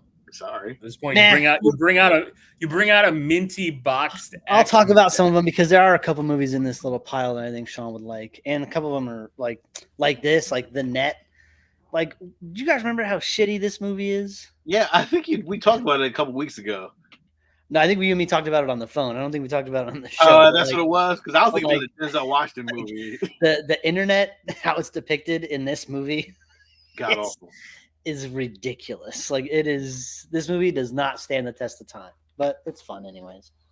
So there's that one. I got the Punisher, the Thomas Jane Punisher. Ooh. And the box looks really nice. Pretty good. Didn't they make a part 2 to that one? No, they made. They made the Punisher Warzone with Ray Stevenson, and when they threw the guy in the broken glass machine and he turned the jigsaw. Yeah. Sean, how about this one? You interested in Eddie? I remember that. That was actually it wasn't sports comedy. Yeah, sports comedy from the 90s. Yeah. Speaking of players in it, Mark Jackson. Speaking of Denzel, we got The Man on Fire. Didn't have that one, but we talked about that a couple days ago. But love that box. So. Malik Sealy, didn't he die? Hello. I think he did die. Oh, did he die? Yeah, he did. Malik Sealy, he did pass away. Sorry, Steve. He was an Eddie, so don't let me interrupt talking about someone's death.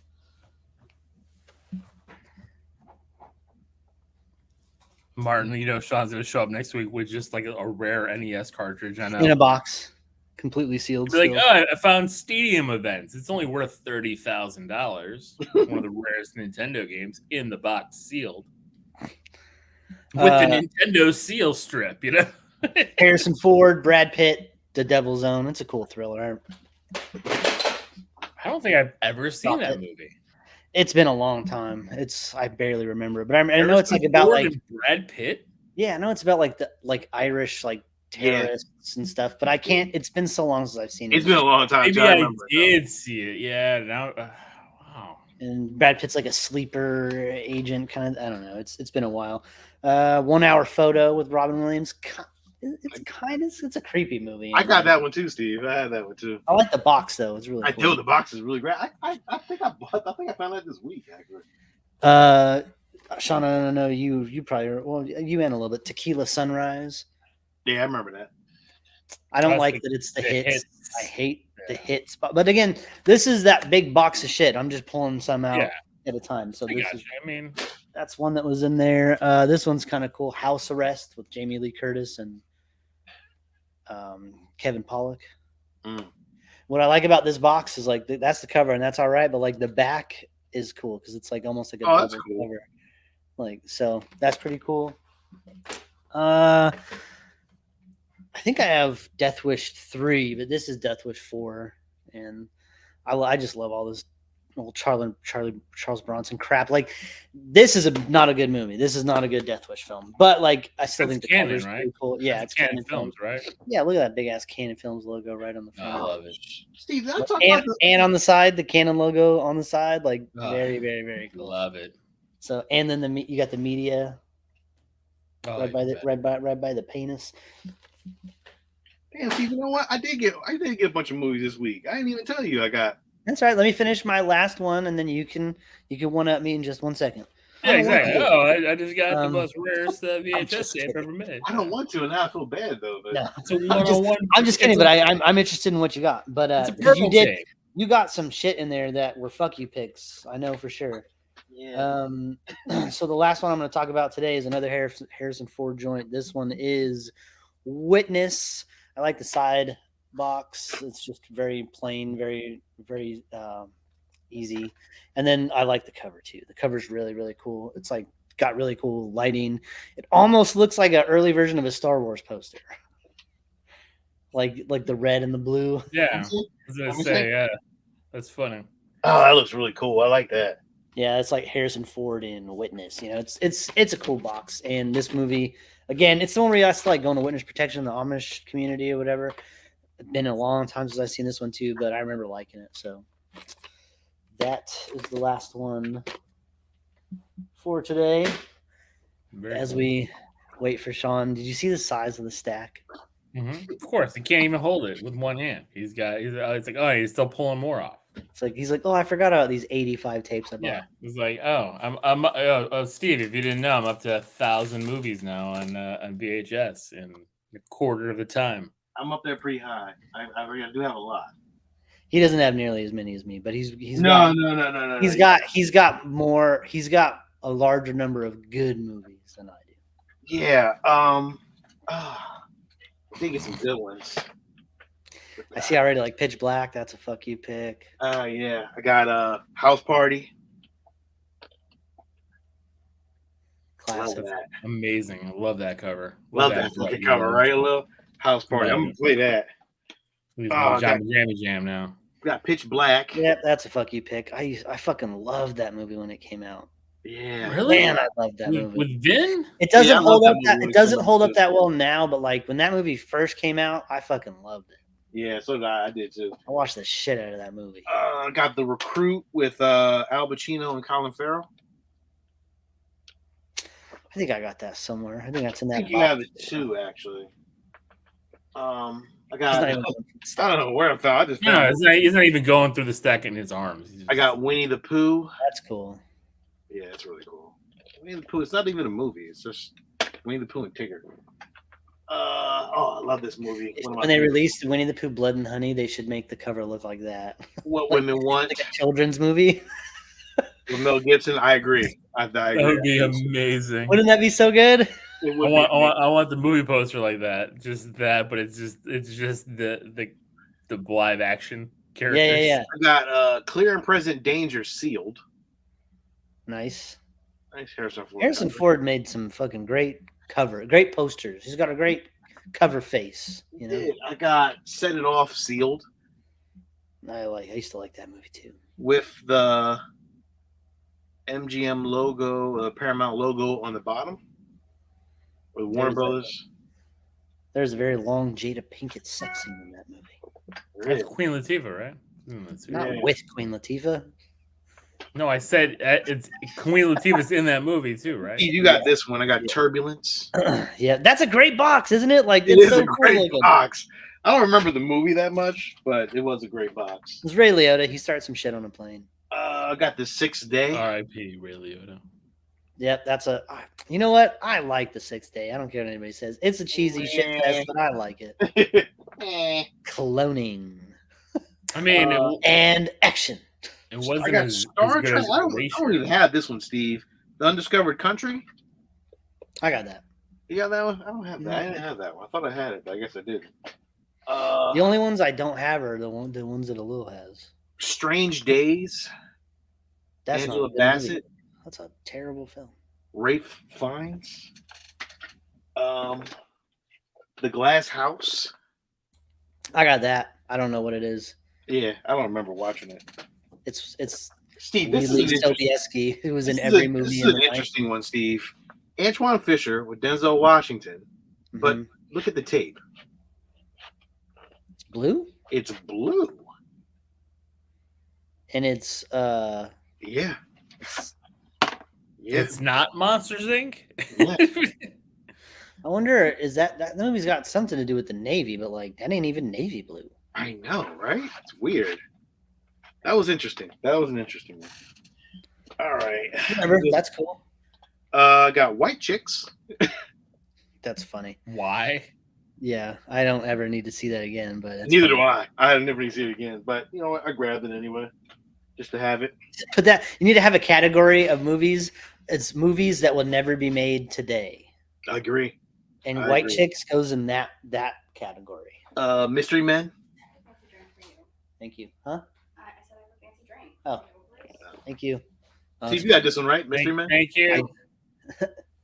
One of my favorites. I actually watched it. I don't have that, and that is an amazing You cover. don't have it? No. I swear I thought you had this. No, I love that cover. I love the get out. Take him out, please. Thank you. I love this movie. I watched it this week. I was like, you know what? Box art, cool. Side art, cool. Steve, you can see it. I love the cover. I love that movie. Yeah, we reviewed that movie. We did. I liked it. We did a whole long. That was back when I was doing those long intros and all that. A Bronx Tale. I love that movie. Yeah, I like that movie too. Steve, you have that, don't you? No. God damn. This is where they do have a black VHS version of it, but there's no difference in the value or in rarity. I have no idea why. Well, you know what? There is a difference. It's way cooler to have blue tapes than black tapes. Well, I agree. And red tapes than black tapes. I wonder if they ever made like I know they made green ones and orange ones for like Nickelodeon, like Goosebumps and shit like that. But like, I wonder if they made any other like white VHS tapes. Like that'd be kind of crazy. Or like I have a white versions. I have a white anime VHS tape. That makes sense. Like that totally makes sense. It's called Blue Seed or something like that. I don't know what it's called. Steve, here's some fuck you picks. Warlock.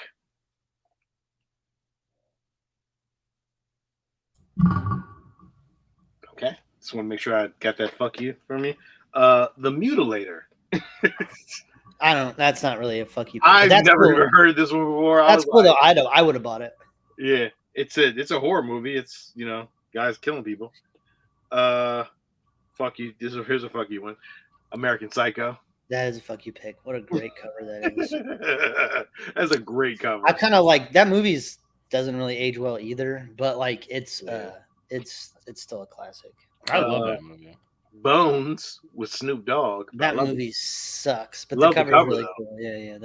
The cover, the text, the font they chose, like it always made that cover. Like, you know why they made covers like that? Because they would fucking display that shit face out at the fucking video store, and that shit needed to grab you. And I always found myself looking at that cover all the time. Insomnia.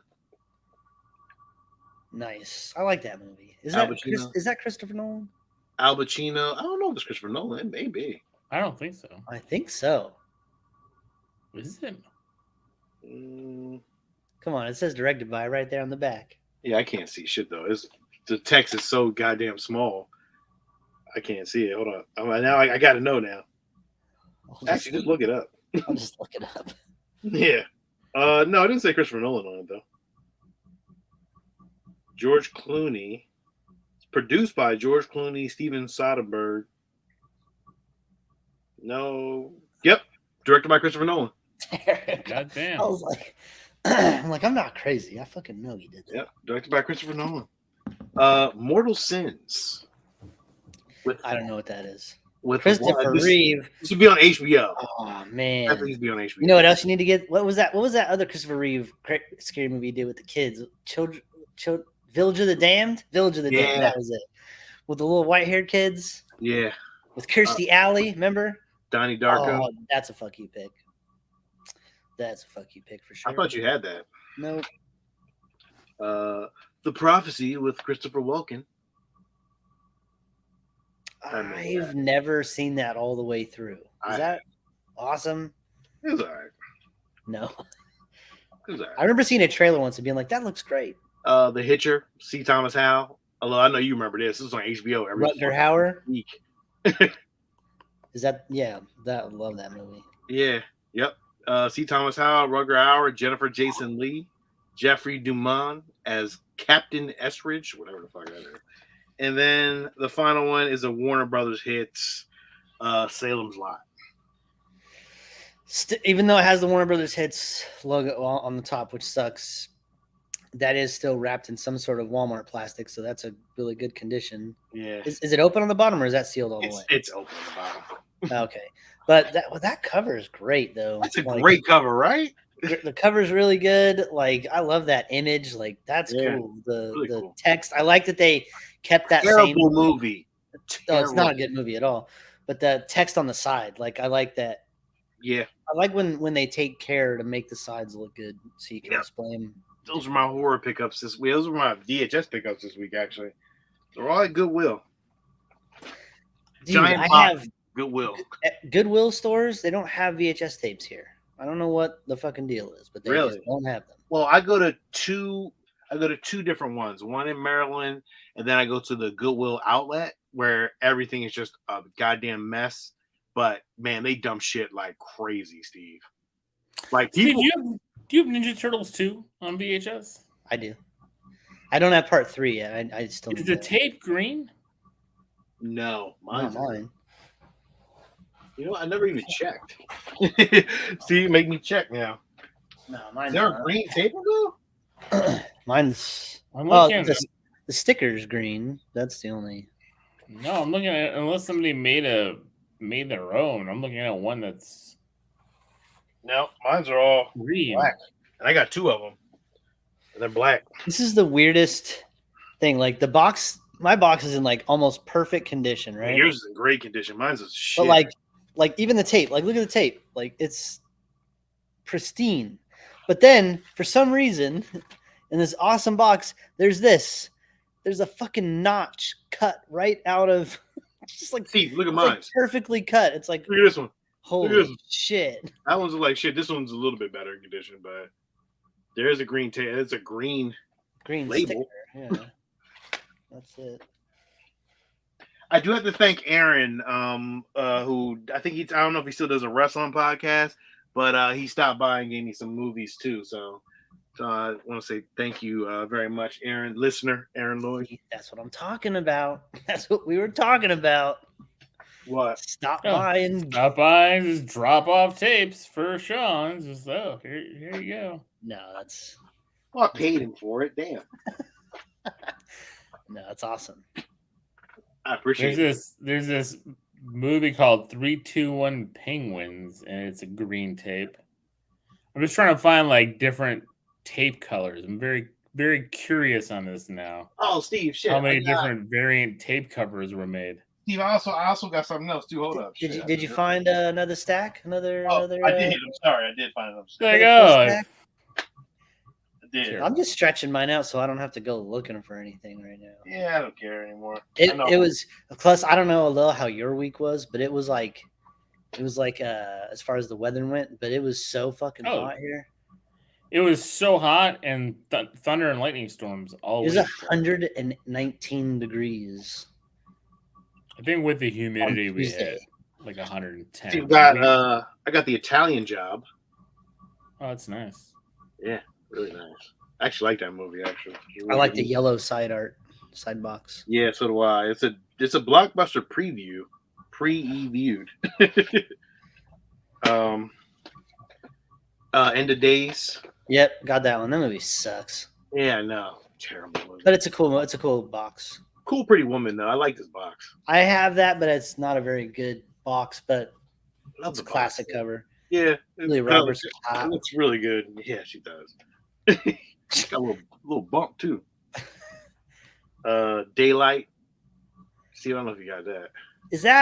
That's the Sylvester Stallone when they're in the fucking tunnel and there's like a flood or earthquake. I actually like that movie. No Way Out. I don't even know what the fuck this is. Kevin Costner and Gene Hackman. No Way Out. Kevin Costner looking all sexy on the page. Looks like Kevin Costner. All right, here's my thoughts of what that movie is, just based on the cover.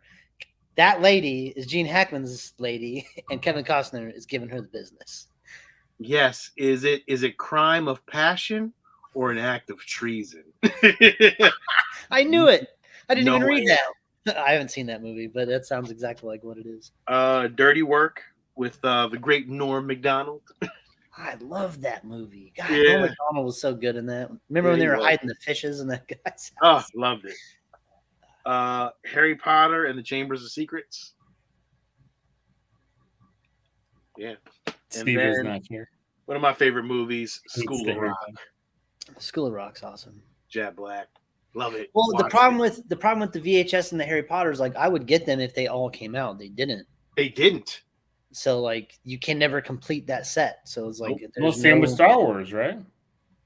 What? That's true. You can't get Star Wars. You can't get Star Wars Episode 3, Return of the Sith. Oh no. Revenge of the Sith? You might be able to get it from Europe. So that's it for me. That's it on my VHS tapes. Let's get some trailers going. I mean, all right, let's talk about D23. Here's the problem with the trailers. We're gonna get whooped right off of fucking YouTube real quick if we play any of them trailers on YouTube. All right, well, let's just talk about them then. You don't want to play them? Fuck that. I'm just no. I don't care if I get kicked off of YouTube. I still want to watch them with you guys because I'd like to watch them again. The problem is everybody that's watching on YouTube is gonna lose the show, so they're gonna have to go over to Facebook. Well, if we get kicked off, go to Facebook or wait. Forewarning everybody, it's not gonna be like a big shock. They're gonna whoop us right off of here like they did when all that DC shit came out and Comic-Con shit every time. So yeah, I don't know why I see other people doing the reaction videos and whatnot. It doesn't make any sense either. I don't understand it either. What do you want to play first? Play animation first? Sure. Yeah, let's play the Star Wars stuff in the Willow. Everywhere there is life, but you must face death. Honor it. Do not fear We're watching right now Tales of the Jedi, the official trailer. Jedi. Ahsoka is Jedi.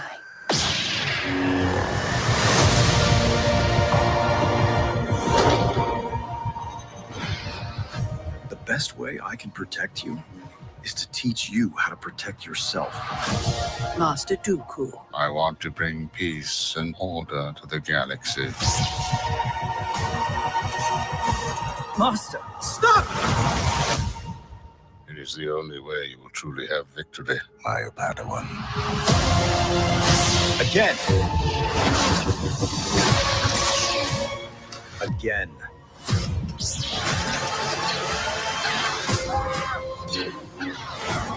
Dooku, stand down.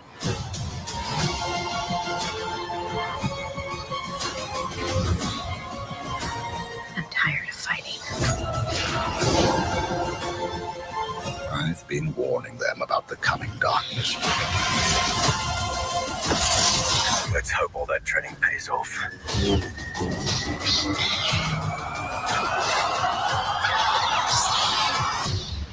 And who might you be?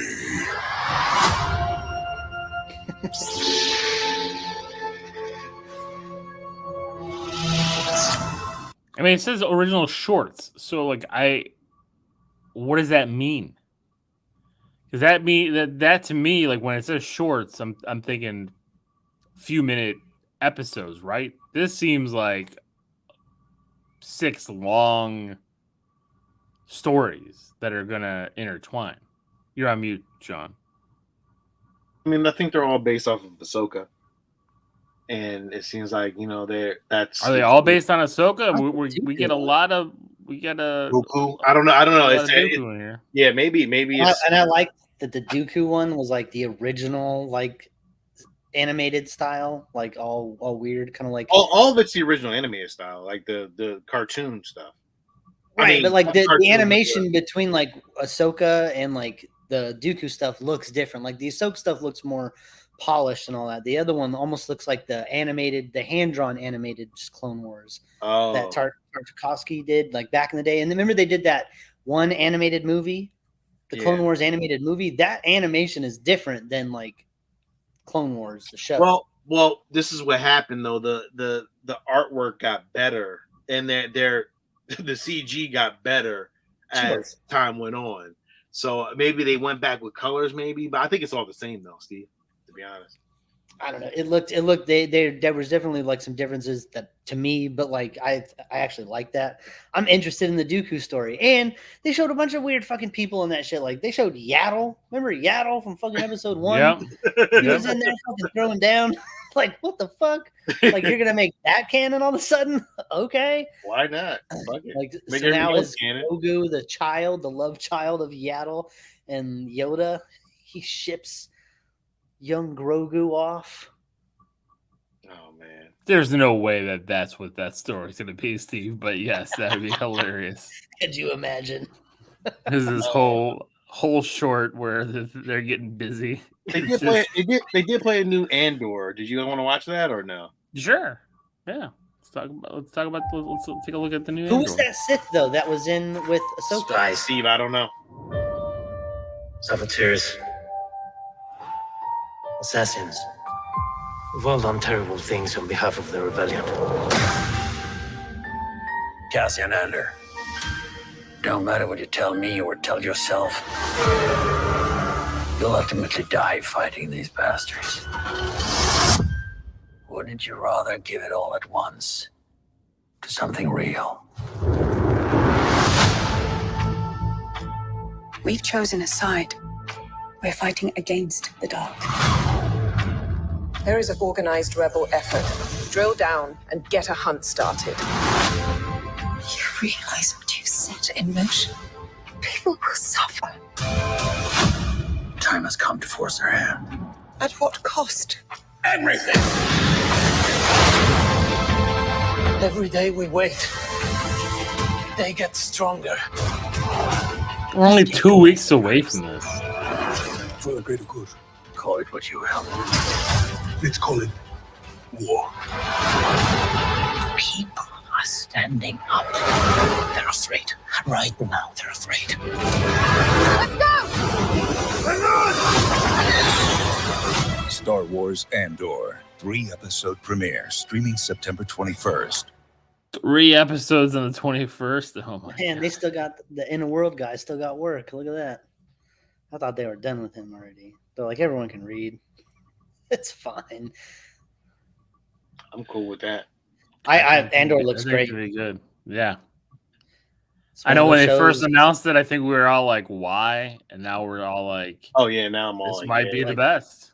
Looks great. Yeah. Looks really good. Mando season 3, right? Yeah. I thought I just had it. Oh, there it is. What the hell? All the Marvel stuff queued up. Sorry. I was gonna say, are we playing the best trailer of the night? No. Thought I had it already. Maybe that's it. Ready to start eating healthier? Not really. I am starting. Chava. Ooh, Chava is the world's health. Stupid ads. This is the one that you saved? You are as its father. A clan of 2.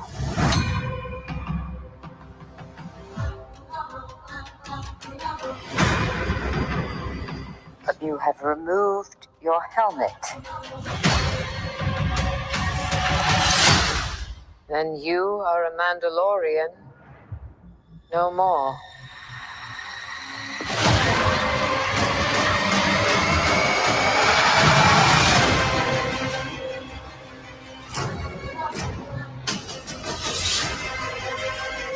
cult. Fractured our people. Where were you then?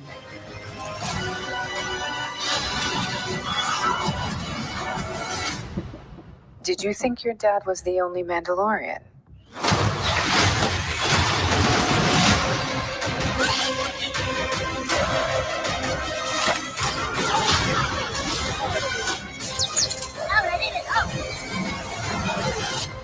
All right, kid. Hang on. You ready for an adventure?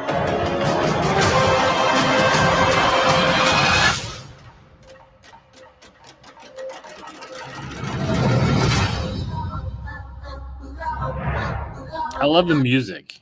I love the music. I don't know what it does. I don't know what they found. I mean, at this point, they might as well just call it Mandalorian and the Kid. I mean, that's what it is, right? It is. It's an old timey western where the gunslinger takes on this kid. It's still just so funny how they were like, season 2 ends with them splitting up. Season 3 begins, and they're back together. Who were we kidding? We weren't gonna fucking try to chance that shit. Oh, you want to try to chance the Mandalorian without fucking Grogu? Better think twice. I am actually shocked they didn't go further with that for a few episodes.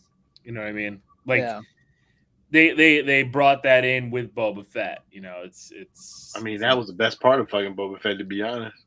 I know. Mark said, I get the feeling like Grogu stole Yoda's saber too from Luke on his way out. Yeah, I know. I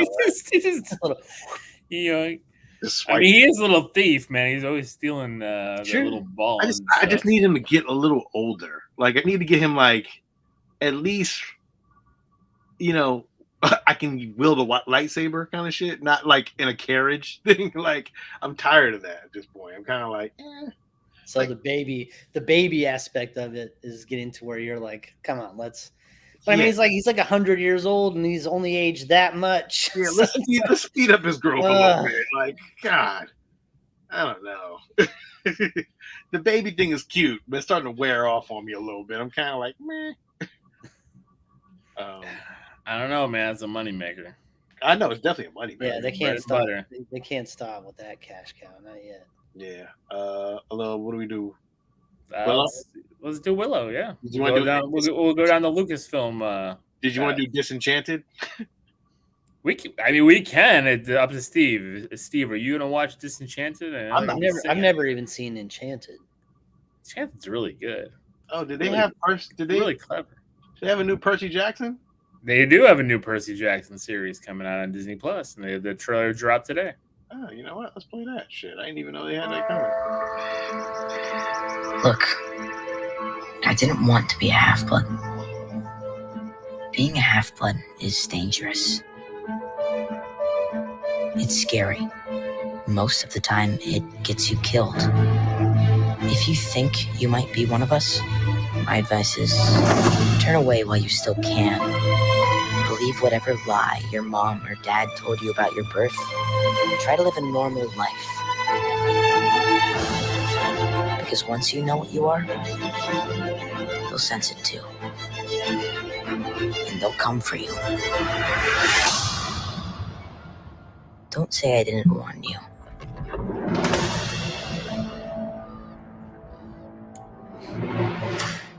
Well, I don't know.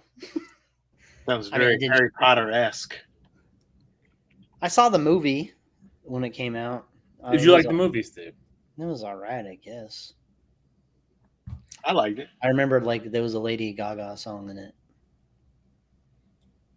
That was about all I remember. Was there a Lady Gaga song there? Yeah, they got high on some weird flowers in a club or something. Well, maybe there was. You're right.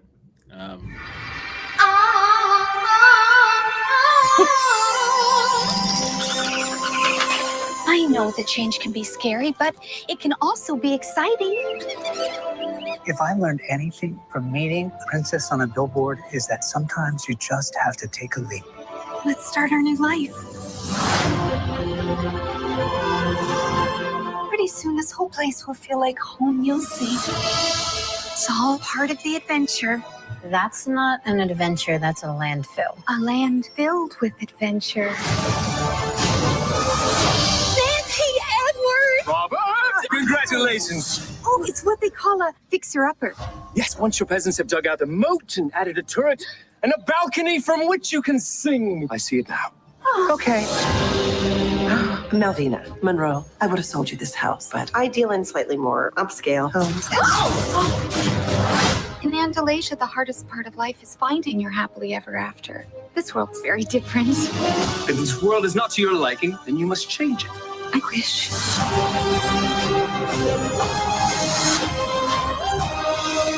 I wish. Jumping jelly stick. Wait, how am I talking? I wish. I wish for a fairy tale life, and it's all gone terribly wrong. Or terribly right. At the last stroke of 12, nothing will be as it was before. Stepmother! Oh, Giselle, what have you done?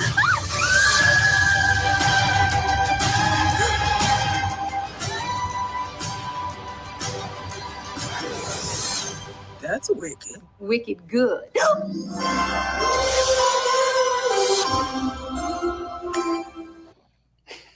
I mean, I'm not the demographic for this. So you're not, Steve, but I liked Enchanted a lot. I thought it was a good movie. And here it's funny because like Disenchanted, she wanted her, it's basically she's living suburban life and can't handle it. You know what I mean? It turns into the evil stepmother in every fairy tale movie. I think that's like pretty clever. I think that's a clever take, especially I agree. for the heroine to go evil and become that evil stepmom. I think that's getting a lot of nopes here. Ryan's passing. James is saying nope. I'm gonna watch it, but like I said, I like the first one. Yeah, you want to do Hocus Pocus? I mean, that's Steve's jam, right? So, I like Hocus Pocus. I know. I'm not a Hocus Pocus fan. But I don't understand. Nobody knows what. I like Hocus Pocus too. I used to love that movie. I still like that movie. I do too. Every Halloween we watch. I watch it too. I like what it. do we call it? Hulu plus live TV plus. We got Hulu plus live TV plus. I think this is the new trailer. I banish thee from Salem forever. They were right to fear thee. Magic has a way of uniting. Happy 16th birthday, child. I have a gift for my favorite customers. Legend has it, it's on the 16th birthday that a witch gets her powers.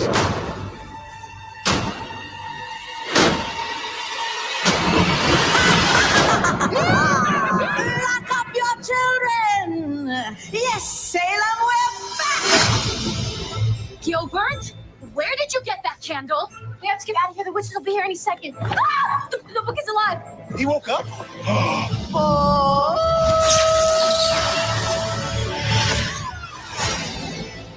If we intend to live past sunrise, we have to steal their souls. Whoa, wait, can we talk about this? No. We must fly! We run amok! Not freak out. The vengeful maniac obsessed with getting revenge on Salem. Sounds very bad for Salem. We should get some salt. Why? So we taste better when they eat us?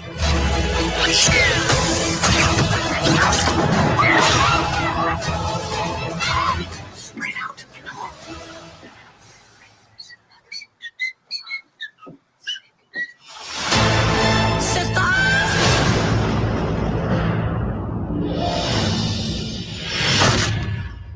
That's not 6 feet under.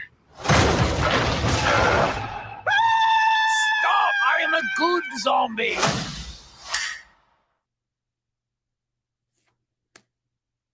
I mean, my kids are excited. Ava loves this. James again says he'll pass. I'm gonna watch it. I mean, I'm gonna watch it. It comes out September. It's September funny 30th. when you like, it's I think it's gonna be a good time, but like they got killed and then they spent like all those hundreds of years dead or whatever. Then they were risen in the first one. Then they were killed again, and now they're risen again, but they've aged in real time. Like that's kind of funny, and it's fun too because like the one sister that was like really heavy in the first movie. Oh yeah, she lost a ton of weight. She lost all that weight, so like you can see him trying to add big clothes to her, but her, she's just a smaller person now. I actually seen her in Veep. She's in Veep, and I was like, I didn't even know it was her. I was like, oh man, she lost a lot of weight. Mm-hmm. Like, it was, and then Sarah Jessica Parker. I mean, dude, in the first movie though, man, like I know that was like a childhood crush of mine. She was like Sarah Jessica Parker in that first movie was hot off Sex in the City. I think she was on Sex in the City. Before Sex in the City. Was that before Sex in the City? Yeah, Hocus Pocus came out in the 80s, right? I don't know. No, like it didn't. That was like 90s a little. Hocus Pocus, What? I'm gonna say like 96. I would say like 98, 99, probably. 97. Between 96 and 99. No. You think so? I'm saying 96, but maybe 97. That's the size I would go. I don't know. Hocus Pocus. I thought it was like 92, or 89 and 92. That's where I was at. First Hocus Pocus was maybe. 93. There you go. So, well, damn. I knew it. I thought it was late 80s, early 90s. So there you go, 93. Well, let's play Willow. Yeah, almost 30 years later.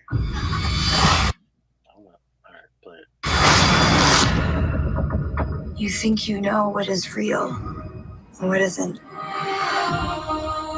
What is light? What is dark? Now, forget all you know. Come with me.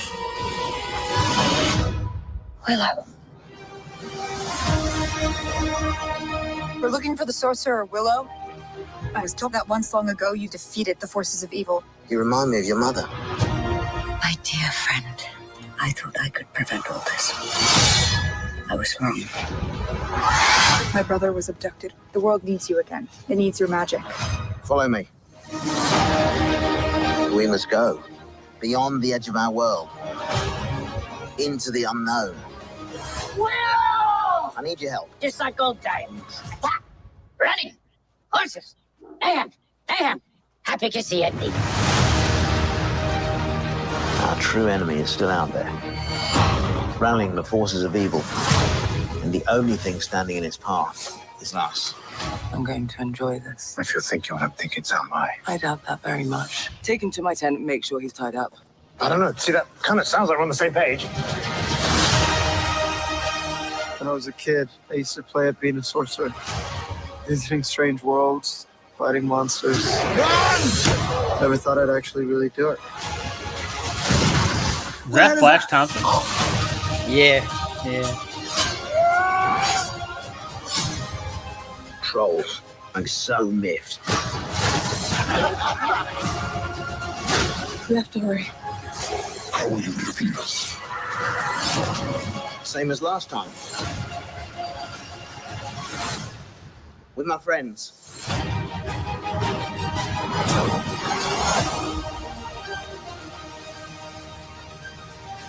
Yeah. Oh, it's great. I am so fucking excited for that shit. Holy dude. shit. As Al says, Should now this this Navy looks SEALs good. back I mean, Oh, you gotta- hold on. Sorry.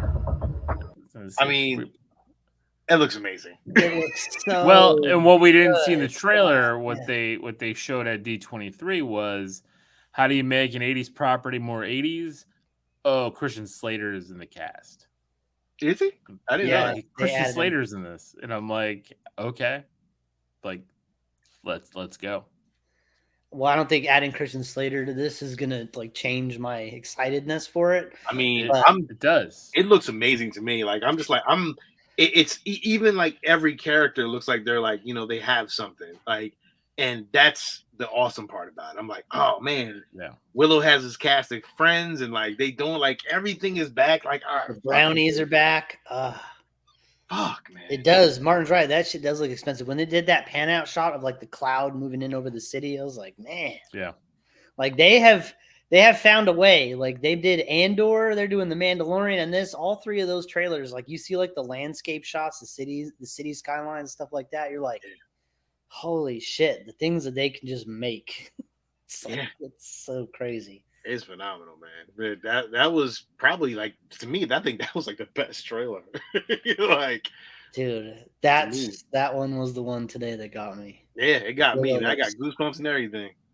So good. The thing that they have going for them with Willow that they don't with a lot of these other shows that they're doing like this is they only have one movie to go off of. So like they don't have a whole franchise that they have to try to top. You know what I mean? They have that one movie, but it builds such a big world that they can just, it's like whatever you want to do. This holds a clue. Did not know that this was out, Will. I didn't know this trailer was out either. To a treasure of utmost importance. I thought about destroying it 1,000,000 times. Look at these symbols. In order to prevent it falling into the wrong hands. The daughters of the plumed serpent were here. So we're talking like an honest to God treasure map. Yeah. Where did you get that necklace? It was my dad's. He died when I was a baby. What is it? That's the symbol on your necklace. I know. What if I told you everything you know about your dad is a lie? Relic leads to an important treasure, and searching for it is dangerous. I know it is. This is cooler than any room on any episode of Cribs I've ever seen. Ben Franklin glasses? Oh my God. I want that relic. Everything I thought I knew about my dad, my whole family for that matter, is a crazy riddle that can only be solved by finding this treasure. Trust no one.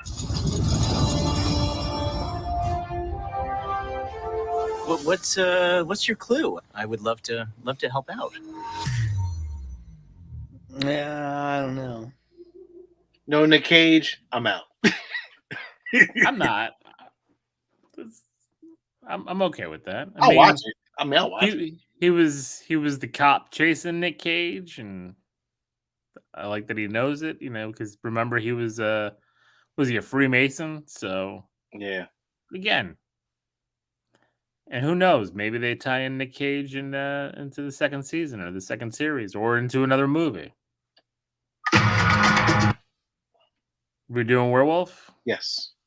All right, Werewolf by Night. Werewolf by Night. Steve.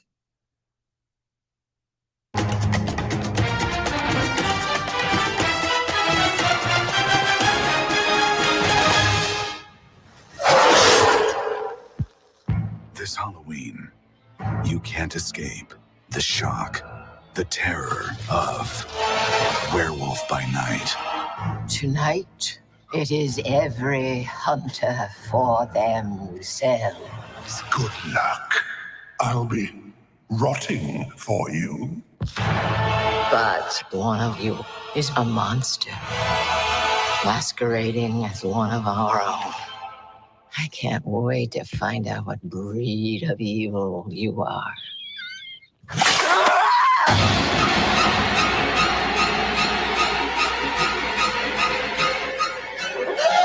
You wanna see this, darling? Please don't do this. Death is coming for you!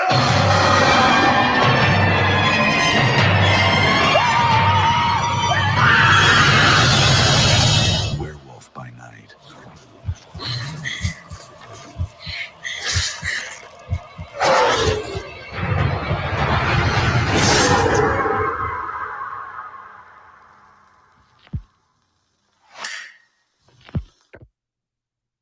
I'm sorry, Steve. I love it. I love the like the black and white. schlock.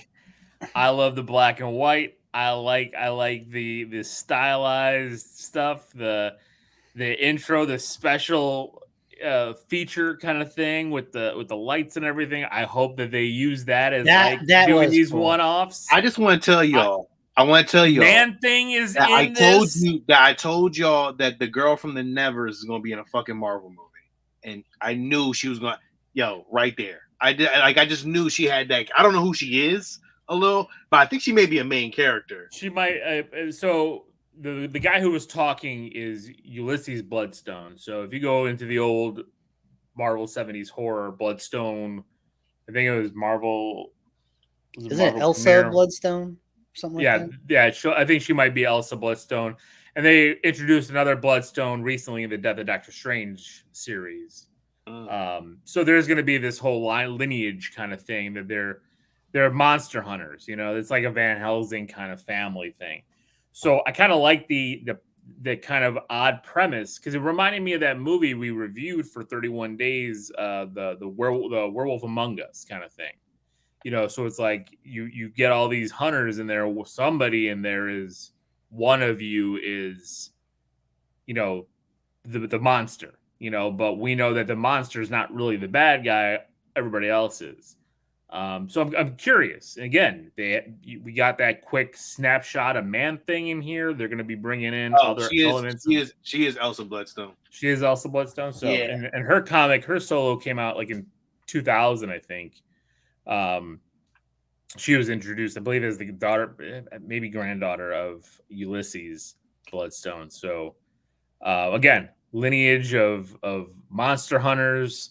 They're going to have the whole monsters theme thing here. I like it. I think it's, I like the cheese factor in the trailer, and it's directed by what's his face? Your composer that you like, Steve. Michael Giacchino, yeah. So see, James says looks cheesy. Yep, it does. I mean, I think it's supposed to look cheesy, but I don't like whatever the werewolf was in this, the little bits we got, I don't like it. I don't like the look of a furry man with a man face, and he's just a man covered in hair. He looks. I don't like that.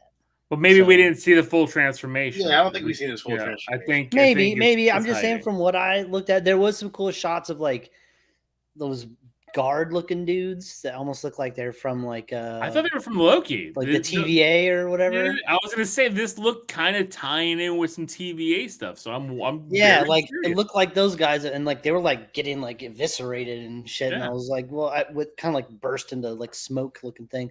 Like, I'm not saying that I can't be swayed. I'm just saying that it's like like for me, this trailer didn't really do it for me. But I'm still gonna watch it. It's kind of like, although I loved it. I thought it looked amazing. I am so down. I am so into this. I was like, oh, this is gonna be fun. I like it. It's gonna be weird. It's gonna be, you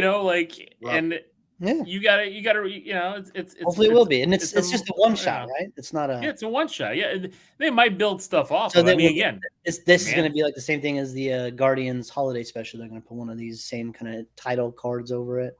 Maybe, I don't know. I don't know what. Maybe not. Maybe they'll do this for kind of like that horror kind of genre thing, like the special presentation kind of thing. I don't know. Like that'd be cool. I wouldn't mind some like half hour, 45-minute just live action stories. Right, where they're bringing in the obscure character. Like Marvel has a plethora of these obscure characters. Werewolf by Night is one of them. Like, why did he become famous? Because it introduced Moon Knight. Until then, nobody really cared about Werewolf by Night. Yeah. And now that book is just gone crazy. And there is now also a second version of that. So they can also do another Halloween story with the Jake Gomez version of Werewolf by Night and kind of tie that in. You also have, like I said, the Bloodstone family, and they can start doing these monster hunters because there is a lot of Marvel monster creatures. So that could be fun. It could be like a Van Helsing type story. Eventually, I don't know. I don't think that that's what we're getting here, but I like it. I like that it feels in time, but out of time at the same time. Did anybody watch Pinocchio? Nope, I did not yet. Man, that thing's getting roasted. Oh, is it? Oh yeah. Hand. Man, I heard Tom Hanks was not good in that Elvis movie either. That's all I'm hearing about that Elvis movie. Like, whereas like the movie was fine, but Tom Hanks was not good in it. So I'm like, oof. Is Secret Invasion the last trailer? Yeah. Let's see. Well, let's do the Secret Invasion trailer, and we can talk about the other announcements that kind of came out. So get free express access to skip the regular. So the audio version with Spider-Man. Oh, you mean with Man? That was Man Wolf, I think, the audio version. For years, you've been avoiding Earth. I have called for your help plenty of other times, and you've been pretty content to let those calls go straight to voicemail. Yeah, well, this is different. Fury looks tired as shit. How much do you know about your security detail? Scratches to your face. What do you mean, how much do I know about him?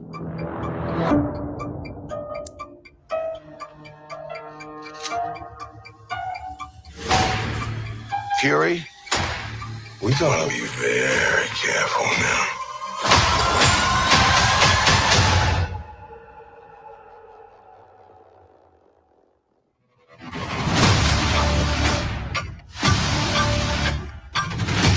You're in no shape for this fight that lies before us.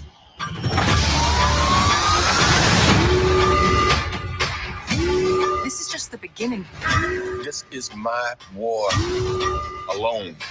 And I'm the last person standing between them and what they really want.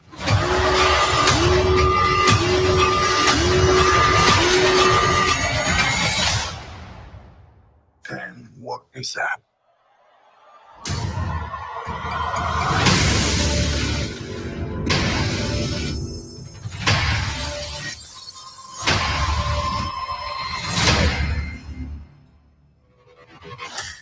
Well, that looks awesome.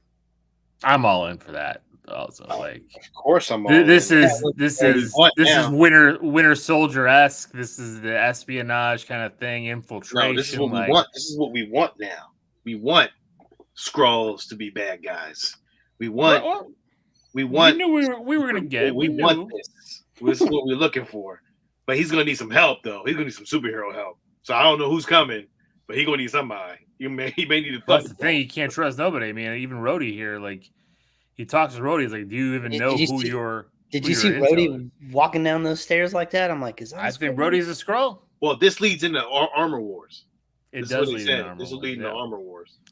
So they did announce Armor Wars official because they didn't talk about that at Comic-Con. That's kind of one of the only things they added to the announcements outside of also the cast of the Thunderbolts, which is a very unique cast. I think we were all anticipating Zemo showing up.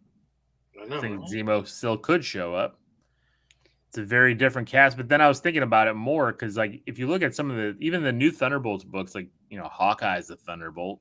Hawkeye's been a Thunderbolt multiple times. You got a lot of heroes and villains mixed into that Thunderbolts group. So having Bucky and Yelena kind of leading that group, I love that they brought back Red Guardian. Huh? Why is Elaine in there hanging out in the background, creeping around? Because she's the new Thunderbolt Ross. Thunderbolt, yeah, and you know, unfortunately, William Hurt has passed away. I know, but there needs to be the big guy, and we need to. You know what though? I agree with Steve. There needs to be a big guy in there. Guess what? I'm going to have a prediction here that at the end of the She-Hulk series, that's when they're going to announce the Abomination that Elaine is going to show up, and that's why they didn't want to give it away here. They wanted us to get to the end of She-Hulk before they brought him in. That's my guess. And if we don't get that, and we don't get it. And you know what? Honestly, like, I was saying a lot about needing the Red Hulk and not wanting the Abomination in there, but for his little turn as the Abomination in She-Hulk, when he was like trying to hold the shoes and he was like, "All right, guys, it's fine." Yeah. He reminded me a lot of like Korg from Thor, and I'm like, all right, like that, I could kind of be in for that. Like, like, yes, having the big angry Red Hulk would be fun, but having kind of like a everything's cool kind of Abomination would be kind of fun. And I still think there's a chance with that, because I look at the Thunderbolts team as a team that changes a lot more than like a core Avengers team, right? Like, because you look at throughout the comic history of the Thunderbolts, it's a completely different team now. Like, well, the Avengers, even we were talking about having the Avengers are a different team all the way through. Yeah, but you always end up with Cap. You know what I mean? Cap, Iron Man, Thor. It's always kind of like your core, with a lot of pieces in between. Like, if you go throughout the history, they always come back. The Thunderbolts, Zemo doesn't come back. You know what I mean? Like, it's a whole, U.S. agent, or, whatever you want to call him, at the end of the day, he was a West Coast Avenger, wasn't always a Thunderbolt. You know what I mean? Like, so I think they're kind of mixing West Coast Avengers and the Thunderbolts together here. I think that's what they're doing with this team. Weird to see Bucky working with Wyatt Russell so quickly after. Well, it's going to be a few years later, and I'm curious if, because this movie I think comes up after Captain America. Movie, isn't it? I thought it was a show. It is a movie. It's a movie. Yeah, I think it should have been better as a show. Yeah, I mean, yeah, because I didn't have to go to the theater, of course, but I know, right? It's fine. And who's the other? And we also got Tim Blake Nelson coming back as the leader officially in Captain America: New World Order.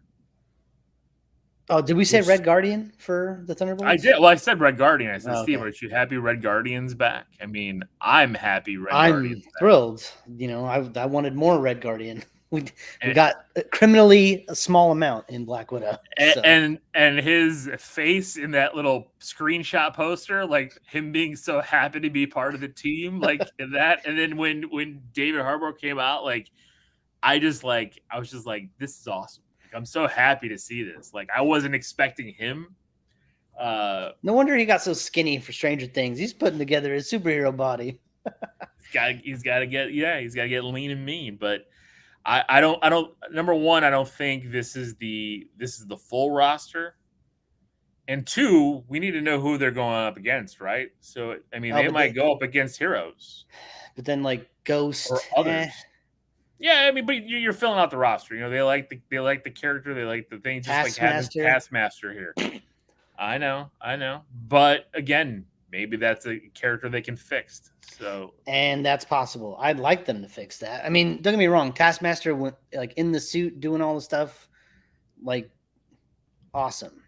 So we'll see. And I understood the story. I get it. It's not the story we got from the comics, but it fit for the Black Widow story that they told. And Mark brought up a good question as well. Like he said, still no White Vision. He's just running around. Yeah. I mean, but again, like you look at these next two phases, right? Like there is no Thor. There's no Doctor Strange. There's no Hawkeye. There's like nothing here. There's no more trailers, right? No, there's no more trailers. No, let's close the screen. Yeah. So we can talk. Yeah, there you go. Brian wants to know, do we think Dark Avengers is possible? I don't know. I don't know if they're going to go there yet. I mean, I think maybe down the road we can see something like that. I do want them to bring Zemo back, though. That's my only, I don't want to say frustration here. Is like I really wanted to see Zemo a part of this, and maybe we still will get Zemo. Who was in Dark Avengers? Wasn't that like Iron Patriot, like Norman? Yeah, Osborn, it was Iron Patriot and Norman Osborn. Like Bullseye was Hawkeye. Yeah, and then Venom, Scorpion was Spider-Man. Trying to think of who else. What was Ares was Thor. Yeah. So yeah, but like, so if we got a Dark Avengers, like none of those characters exist in the MCU, so it's like it would be a weird version of that team. Right, and I don't know where we'd go. And again, like we need to find out why the Thunderbolts, why they're united, like why are they brought together? And Feige brought up a pretty funny point when he announced them that the that Bucky is the only one that's kind of like the only stable one in this group, you know, like of all things, like we've seen like his you know his story arc here, and now he's the stable one, you know. It's kind of funny. I mean, it's a very interesting group, and I'm very curious to where they're going to go with it. I you know what, I'm not disappointed. I'm intrigued, especially because they bringing in Red Guardian and characters I wasn't expecting into that group. But again, like who are they going against? And the leader versus Falcon Cap, like that's crazy. Like bringing the leader there, that's unexpected. And they're a new Falcon. Yeah. They're bringing back the character from the show. Yeah, Torres. Yeah. So, which is awesome. Which I'm glad, because he is Falcon in the comic, or he does become Falcon at some point in the comics, and he has a really good story arc. We'll see what they do with that. I'm very curious in this New World Order. I'm curious to see if we get the Wrecking Crew back, maybe even more buffed up than their introduction in She-Hulk. I'm wondering if now more so than ever, you know, we were talking about, who are they working for? And I said the leader, or they could be the Kingpin. And we know, I mean, Vincent D'Onofrio was all over the place here in this because he's in Echo. They came out for Daredevil as well. But I'm thinking more so now that they're working for the leader. It's just going to be a perfect tie-in, you know. Yeah, and Mark again brings up, we get Sharon Carter running around there with the Power Broker stuff. Like, all these people all over the place. Like, we don't, you know, it's just mayhem and chaos. And then Wong hanging out with Madison. Wongers. So I mean, it's very. I hated her character, but she played it so well. Like, that actress just nailed that shit. I hated her at first. No, she was annoying as shit throughout. It was, after like, I hated her. It was hilarious. I loved it. It was perfectly played. It was. I was annoyed until she like was in court. You know, like when she showed up, and I was like, oh, this is too hokey. Then at court, I was like, oh, I went a little overboard. But then when she like left with him and they were talking, and like they had like a decent conversation, he's like, oh yeah, just come on with me. And then she spoiled whatever show it was. I forgot again. I love when she popped out the heart in the fucking portal. She just dropped the heart on the floor. But then she was in court. She's like, I made a deal with this goat guy. And it was like, I had to give him my blood. I had to give him my blood. And I was like, Did you see the end during the credits, like the artwork, and it was her like signing a fucking piece of paper that a goat demon had in its mouth? I was like, what? I was like, awesome. Oh man, I need more of her. I liked her. Like, I thought it was hilarious. But she's probably like a one-off. I don't know. Because I don't think the Wong story is over. I mean, Donnie Blaze. I was like, oh man. For a second, when I first heard it, I was like, no, they didn't just make this dude Johnny Blaze. I was gonna be pissed, but then I was like, oh, Donnie Blaze. I'm like, all right, go ahead. Close though. Play with that. That's fucked up. He just sends people to alternate dimensions. That's his magic trick. And his hype man, I love that dude. The old man. He's 104 years old. Is he? Yeah. In real life? Wow. In real life, he's 104 years old. Get the fuck out of here, Lo. You swear serious? to God. Look it up. Holy shit. He said he's like the oldest actor ever, like, now, of course, in the MCU. Nobody's going to beat that record. I mean, maybe Sam Jackson one day. You know, he'll be wanting to play Nick Fury forever. But yeah, there's a lot of stuff going on still in the MCU. I mean, Give me 1 second. Keep going. All right, a lot of dangling threads here with characters. You know, like, again, where's Hawkeye and Kate Bishop at this point? You know what I mean? Like, are they going to give us a Young Avengers, or are they going to not? You know, what are they going to do with them? It's going to be it's very interesting. Yeah, they didn't fill any of the real holes on that map that we thought for Phase 6. That man is 104 years fucking old. How in the hell? He looked good too. Yo, he did. Like he was just like 104. Wow. At first, you're like, "Why is this old dude here doing that?" And then, like when I found out he was 104, I'm like, "Good for him." Yo, Good for him. Real good for him, man. That's crazy. Respect. Yo, I can't. Ain't nothing I could say. Like, yo, that man, and he looks amazing for 104. He was in the Hunger Games. Yeah. He was the old man went like this, and they took him off. I'm like, damn. 104. Shit. He's still running, still hanging out, still trying to get all over the place, trying to be in the MCU now.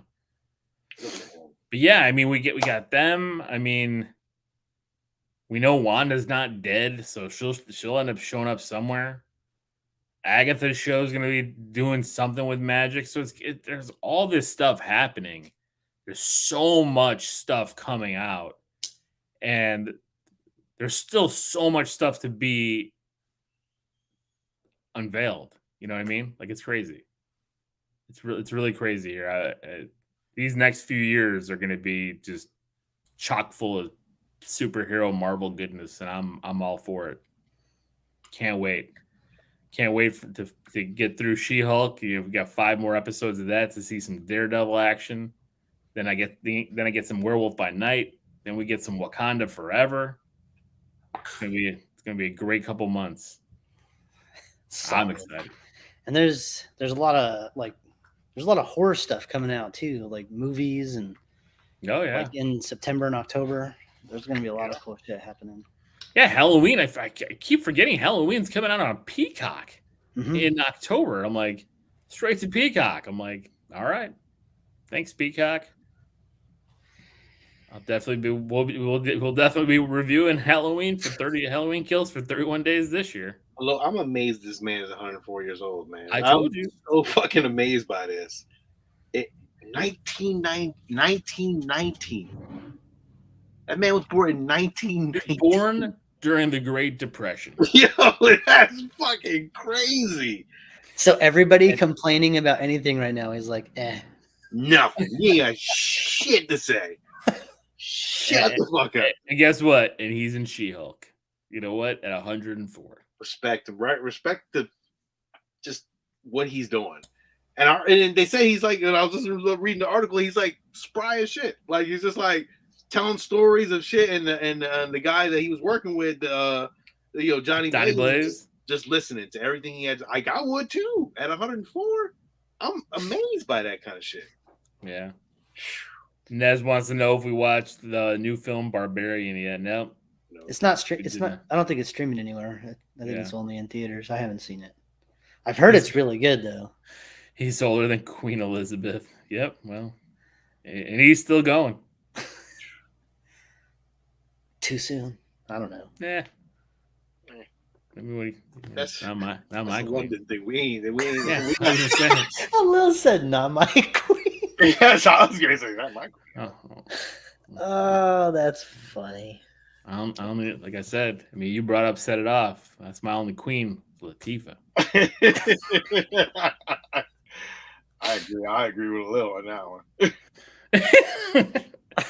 one. Nez says Barbarian is very good. Right. Thank you, Ryan. I get one joke a year. Boom, boom, got it. Finally got one in. There you go. You drop the mic, you go off for the rest of the year. I'm done. I'm retiring from the show.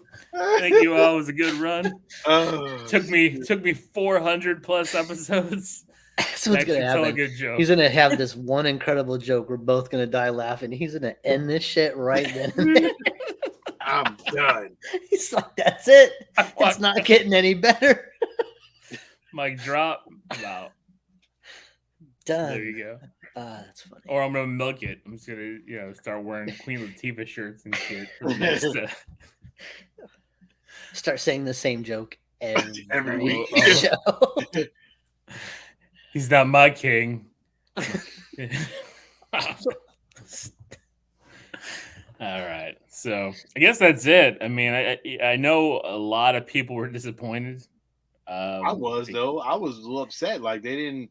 It really didn't. They didn't do much. It was just like, well, I thought we was gonna see an Ant-Man trailer. Not even that. Like I'm well, like, they did show some stuff there. yeah. I mean, come on, y'all. Like we just had San Diego Comic-Con. Like, damn, y'all could have shown some shit. But they didn't show us that Ant-Man stuff from Comic-Con either. I know. That's what I'm trying to say. I thought they were gonna hold on. But they don't show that stuff. It's very. They announced the director for Fantastic Four, right? Did you already talk? They did, yeah, and he was the one of the directors / showrunners for WandaVision. Well, he was about to direct Star Trek, and then that was. And then he got this, and he's like, I mean, wouldn't you take that? Like, I mean, yeah. They're great options. Don't get it fucked up, but yeah, I'll take Fantastic Four. Yeah, Matt Shakman. I had to pull up his name. So Matt Shakman was announced as director. I'm good with that. I mean, hey, I have no issues with that. I mean, especially if they were going after him to do Star Trek, and then then they're like, okay, you could do this or that, and he had the options. That to me, that means he's got some talent, and I'm good with that. You know what? Also, Steve, that multiverse movie that you were, I think you saw it. The Everything. No, I didn't see it, but I know what you're talking about. Oh, okay. So yeah, because I know that movie was getting a lot of love, right? And that director is working on Loki season 2.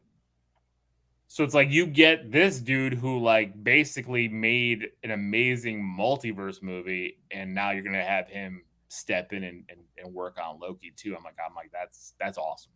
Like Marvel's just picking talent. Like, hey, we saw that. You did a fantastic job. Boom.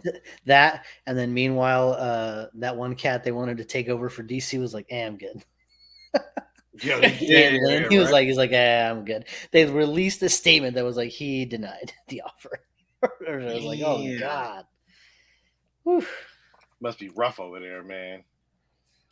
Well, I mean, I think it's tough on people like that when you're a top level executive and you see that the studio has stepped in and kind of just gutted things. You know what I mean? Like you get in wrong with talent. I mean, like that whole crew that worked on Batgirl, right? Like none of them are happy, right? I don't think any of them would want to come back and do anything with a DC property at this moment because like they just got crapped on.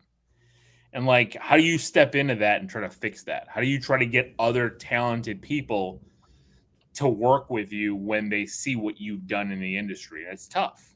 It's really tough, especially like when you've canceled so many different projects, and especially projects that were almost done or done, you know? Yeah. So that's tough. Ryan wants to know what story would we want them to tell for the Fantastic Four. I have no idea. I don't care. A good one. We can go origin with them. I don't care. I mean, I don't know if I need an origin at this point. Like, I'd be okay with them telling me that they were lost. I don't know. In space. They may do an origin because the Fox movie origin was okay, but that last origin movie, the Josh Trank one, was that awful. muddied the waters. Nobody's gonna they're gonna have to course correct that shit. That shit has not been told well in live action. It's not Spider-Man where fucking everybody knows with great you didn't power. have to tell his origin story, or the newest Batman movie. You don't have to tell the fucking Martha thing again. We don't have to do that. This one's a little bit different. Fantastic Four is not as popular as those ones. I mean, Captain America got an origin movie, as well as Iron Man. He did, but he also got an origin movie at a time where superhero movies weren't as prevalent. They were happening, but they weren't like. Yeah, but everybody, Guardians of the Galaxy, freaking. I think you have. Who knew? I'm just saying, everybody in the MCU, every major player has had an origin. I think you have to do an origin story because the origin story is not just the Fantastic Four; it's also Doctor Doom as well. So well, I have to wonder, do that. are they telling that origin? I mean, because or are you going from the first comic? Are you going how are you telling that story? Well, either way, you're gonna have to tell an origin story of fucking Doctor Doom. You know, are we going with Mole Man as the first villain? I don't think you have, because the reason why is because like Doctor Doom is so prominent. Like you have to tell him within this Fantastic Four story from the jump. You just can't be like, oh well, we'll bring in Doctor Doom in the second movie, and what are you gonna do, a Doctor Doom movie by himself? No, I don't think that's gonna work either. You're gonna have to do Doctor Doom from the beginning, from the jump, and maybe he's not the big bad of this, but they tried that big bad in. But Doctor Doom can spread out within the universe, like that's fine because he's just an ongoing villain, so you can do that. But from the beginning, you have to tell Doctor Doom's story. Like I don't think you can even get away with that. Like there's no Fantastic Four without the Doctor Doom. There's no. I understand that, but they've already done 2 with Doctor Doom. That's what I'm saying. Like, you've already gone with 2, and I get it, Sean. Trash. Yeah, but how we've seen Marvel do things is they want to do it differently. You know what I mean? They want to. I mean, even Spider-Man: Homecoming. I mean, we didn't get an origin. Black guy. That's. I mean, like, do you remember the first Fantastic Four movie when they were in that spaceship and then like the little cosmic rays, like, and they all froze. They were like framed and stretched, and yeah, so dumb. I don't even remember that shit. Maybe Mark says they could do such a better job. Universes merge after Secret Wars, so you can have already established X-Men and Fantastic Four. The problem is Fantastic Four comes out before Secret Wars, so it's gonna be tough. Yep. I'm gonna say they're gonna go with a Lost in Space type movie, and maybe Doom is still here. Maybe the origin is connected, but I think Doom gets introduced before the Fantastic Four. I still think Doom is gonna be introduced at the end of Wakanda Forever. No, I'm saying Doom because if you look at a lot of the comic storylines, Doom and Namor. They got a thing there. Why are you making that thing with your fingers? I don't know. It's very. I don't. Do they have that kind of thing there? Maybe. I don't know though. I don't think you're gonna waste your prize stallion on the end of the fucking Wakanda Forever movie. Why not? That's gonna be a huge movie. Huge movie, and Prize Stallion. They threw in Thanos you're gonna need of times before they did anything really with You're him. gonna need to sell this Fantastic Four. You're not gonna be able to sell this with a fucking Mole Man. You're gonna have to sell this with a fucking Right. I agree with you. I think stuck in the quantum realm, stuck in some kind of space thing. Like I said, like a Lost in Space type movie. Quantum realm makes a lot of sense, especially because that's what they're bringing in with Kang and stuff. I think they could definitely be stuck in the quantum realm. Oh, the Fantastic Four, yeah. Oh, yeah, or in the negative zone or something like that, where they're are they dueling swords there? Although, yes, they are. But I think they could do that kind of origin story, but have Doom still here and like Doom, over Latveria, Doom, all this stuff, Doom wanting. I'm telling you, I just have this feeling that Doom is showing up here, and this is going to be this big end.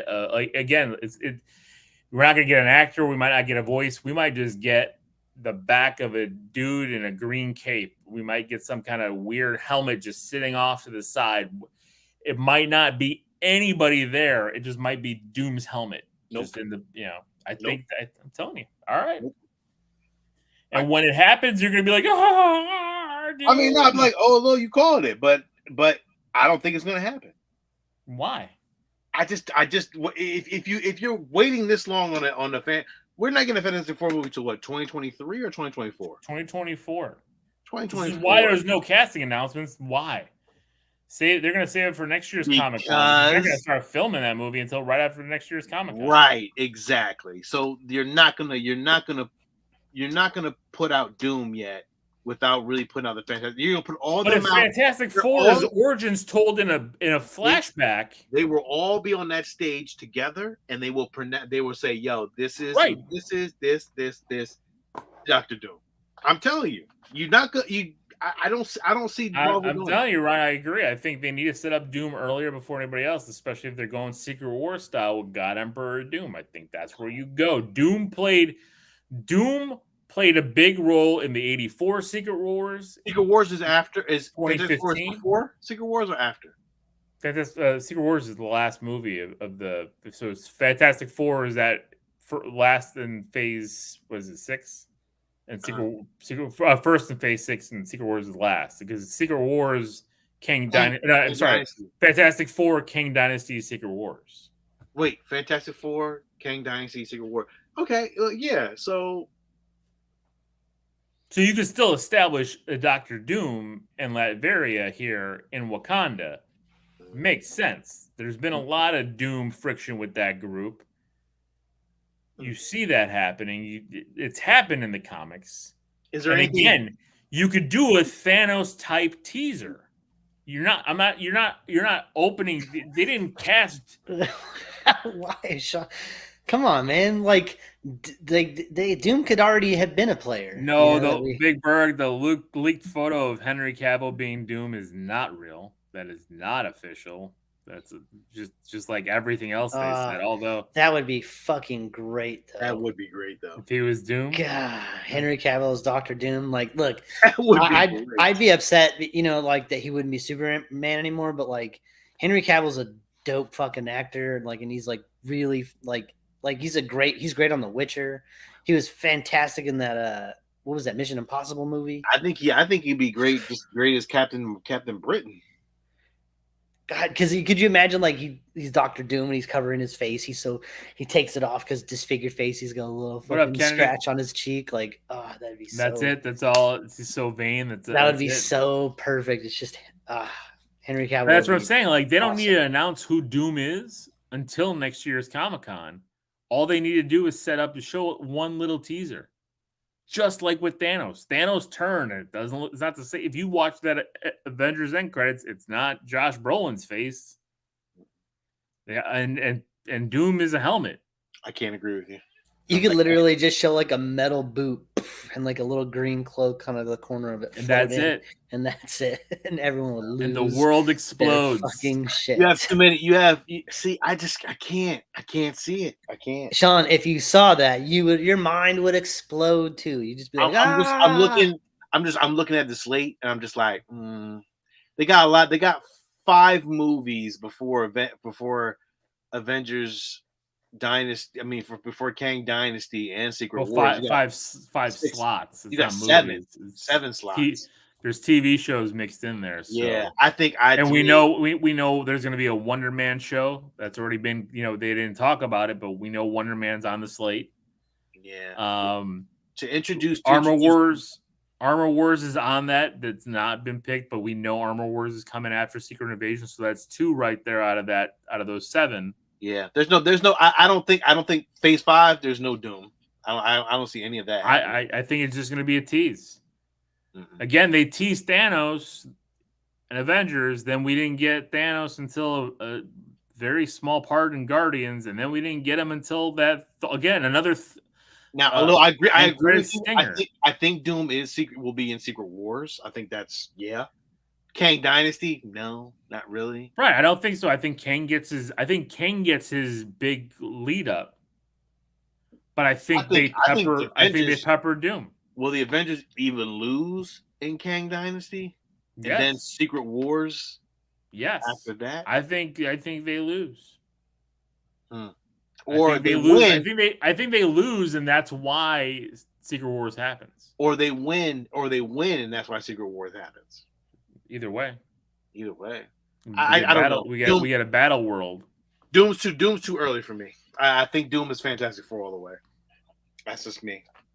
All right. I think we'll start they have to start at some point. Have to start teasing Reed Richards. Yeah, I agree with that. Well, they already did tease Reed Richards. We got Reed Richards in Multiverse of Madness. We got to Reed. We know Reed exists. Yeah, but in the multiverse. Like it's not John Krasinski though, right? But it doesn't have to be. We got 3 different actors playing Spider-Man in the same movie. Yeah, but we need a Mr. Fantastic for this universe. Well, right, but I'm just saying we know that he exists in some form of playing. We got multiple Elizabeth Olsen's playing the same version of Wanda. I mean, like, yeah, they could toy with any of it. Like, he's just not been found. He's just not activated or whatever. Right, exactly. And that's what I'm saying is he is lost in space kind of thing. You take that kind of model where. Well, that's what Strange said. Haven't you guys been? Weren't you guys lost or some shit like that? What did he say in Doctor Strange? He said, haven't you guys been going since like the 60s or some shit like that? He said, what did he say? I can't remember what he said. I think it was he did say something like that. Like, haven't you guys been about the lost? outfits. No. I don't think so. No, he said I have to go back and watch it. I don't remember. Yeah, he's like, you guys been going since like the 60s. He was like, or some shit like that. Or well, I mean, if that's the case, then I mean, that's how you open the movie, right? Like, you open the movie with that kind of, that kind of issue, and maybe even maybe even Doom's tie-in is trying to figure out where they could be like helping they could be part of the whole crew that was helping like the Wasp and Ant-Man back in the day in that time period. That's perfect. When like Janet Van Dyne was the Wasp, like on those missions and shit, like that was back in that time. And a little from what we were talking about this week, about the mutants, that would even fucking help explain the fucking mutants. Thank you, Mark. He said it was like a band from the 60s. Oh, okay. That was the one. But yeah, I mean, like, but that's right, exactly. A lot of that stuff. I mean, it could, like the civil rights movement and all that kind of stuff in this universe can be part of that with the mutant, stuff. And like that, we were talking about, like, if Giancarlo Esposito was cast as Professor X, because like the thing is, it's very tough at this moment now in 2022. By the time that happens, 2024, in the MCU, it's 5 years in the future, so it's gonna be like 2029. Yeah, for them to go back and have a Magneto that was related to the Holocaust, right? So you're gonna have to think about something that's happened now. Agreed. Throw in back. So now you're looking at so now we're looking at that point in time. And if you cast somebody like Denzel as Magneto and Giancarlo as Professor X, and how Stan Lee modeled these two characters was after Martin Luther King Jr. and Malcolm X, that's how you bridge in the X-Men. For that shit right there. Could you imagine Denzel Magneto? It's so perfect. It's better than some of the rumors where I was hearing that Denzel was going to play Dracula and Blade. I'm like, I do not want that. That sounds terrible. Like, I do not like that. But fucking I think Denzel cheesing it up. I think imagine Denzel, the shit he could bring to that role as Magneto with the attitude like. Well, right, because like Magneto's whole angle, but like reversing it and putting it on this time period instead. Exactly. I mean, that's the thing.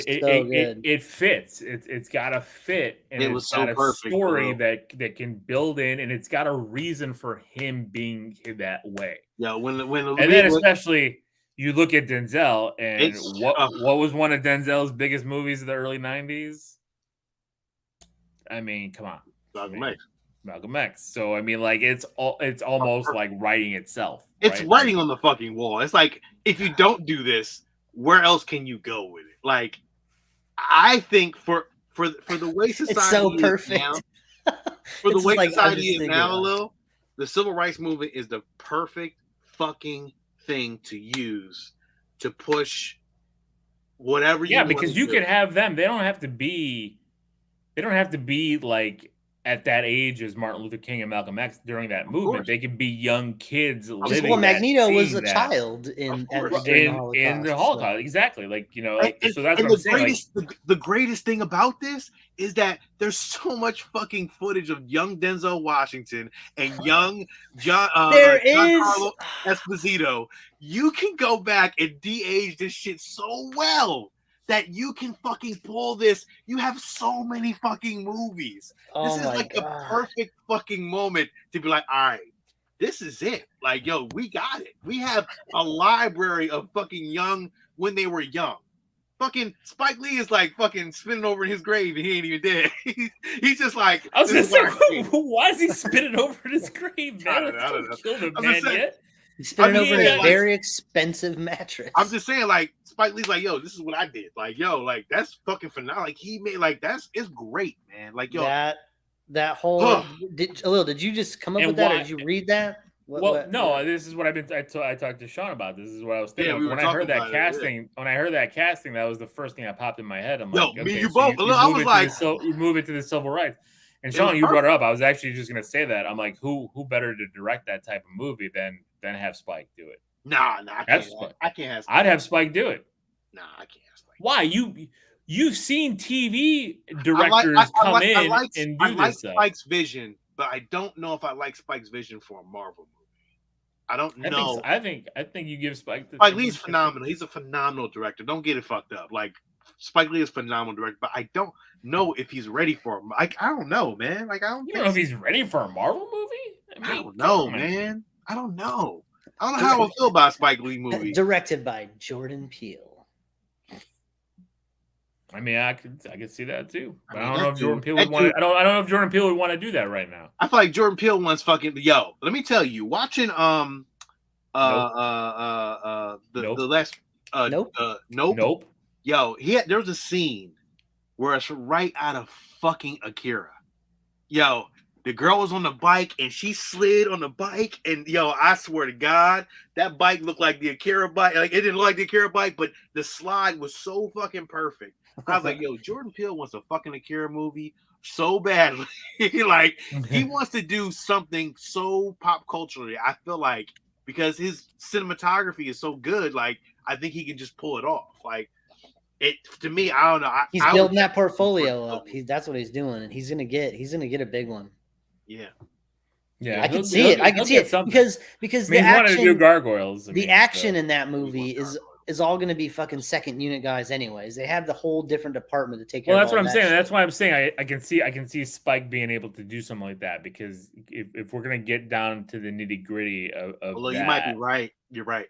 And then you have that second unit team working on the action, working on the stunts, because you've got stunt choreographers, you got all this stuff, and he can do that. I mean, you know, there was a lot of action and fight scenes in the Five Bloods, and that was a long movie. I mean, like, you know, that I think that to me felt like a different movie than what Spike has normally done, you know, through his career.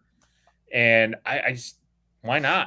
I could see it. I could also see Antoine Fuqua, because Denzel has a relationship with him too. So yeah. Could you imagine that right there? Actually, I mean, you know what? Antoine Fuqua directing the fucking X-Men movie starring Giancarlo Esposito and Denzel Washington. I'm gonna call right now too. John David Washington playing Cyclops. No, joke. Oh my god, damn! Like, no. But I do think, like, I do think that would be.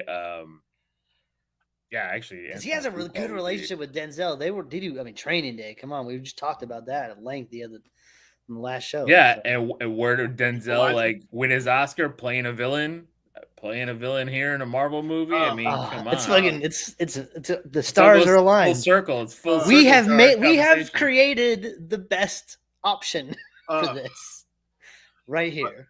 But who fills out the X-Men though? That's the biggest fucking casting issue right there. I don't like, at this point, if we got Denzel and you know, Giancarlo, like, I'm fine with that. But then you have to fill out the X-Men with characters. Like, you know what I mean? Like, Jean and I feel like Jean and Cyclops got to be white, right? Like, they can't be black. Like, you just can't make the X-Men all black. But you could do like a Hank McCoy Beast.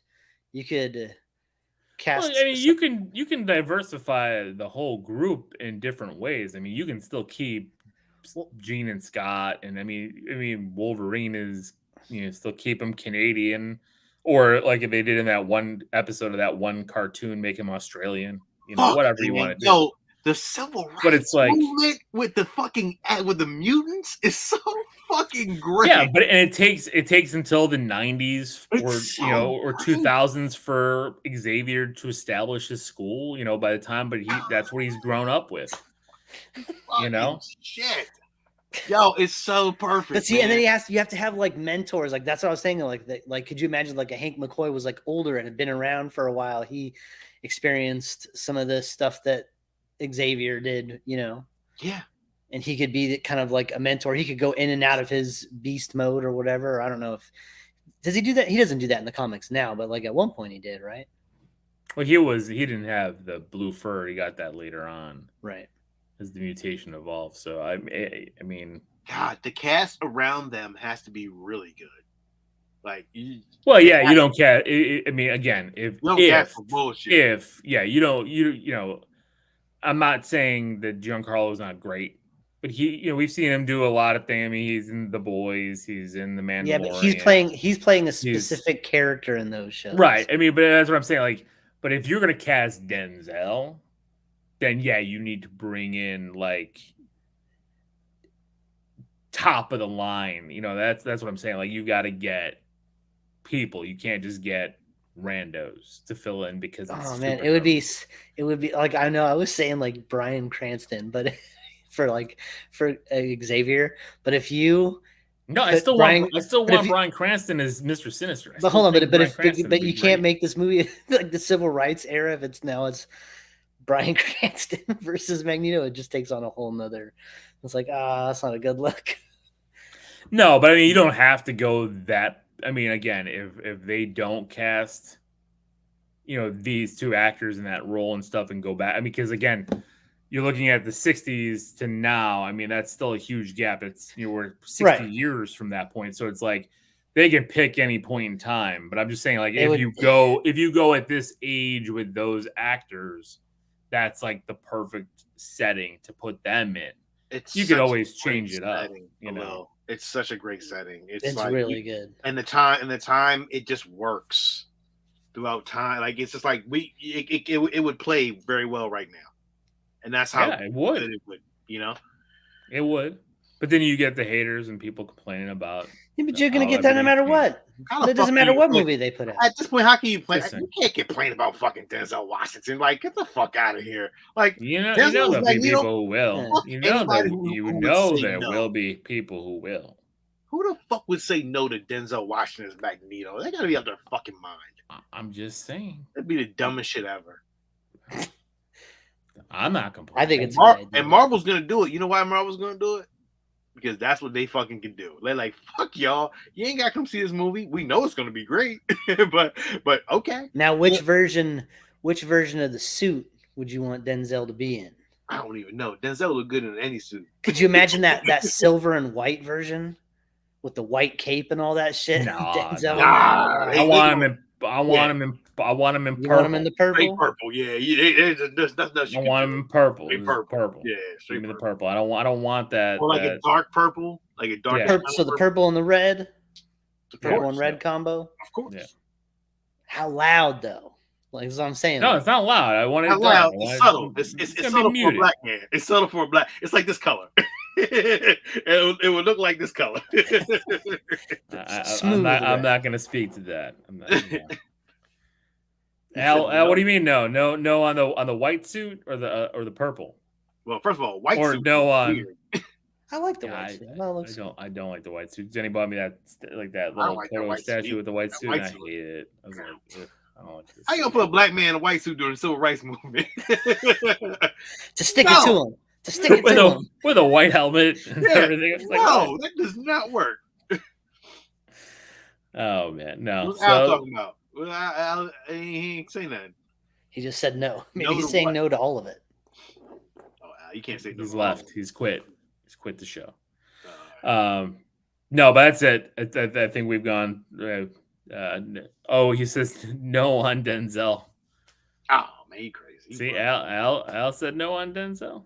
So I think that's cool. I mean, that's a really cool. Again, if they go with that age of actors, I can see that. If they want to go younger, like they did with X-Men First Class, you can do a whole different type of storyline. But I'm saying if it's those two actors that we're going at, that's where you're at.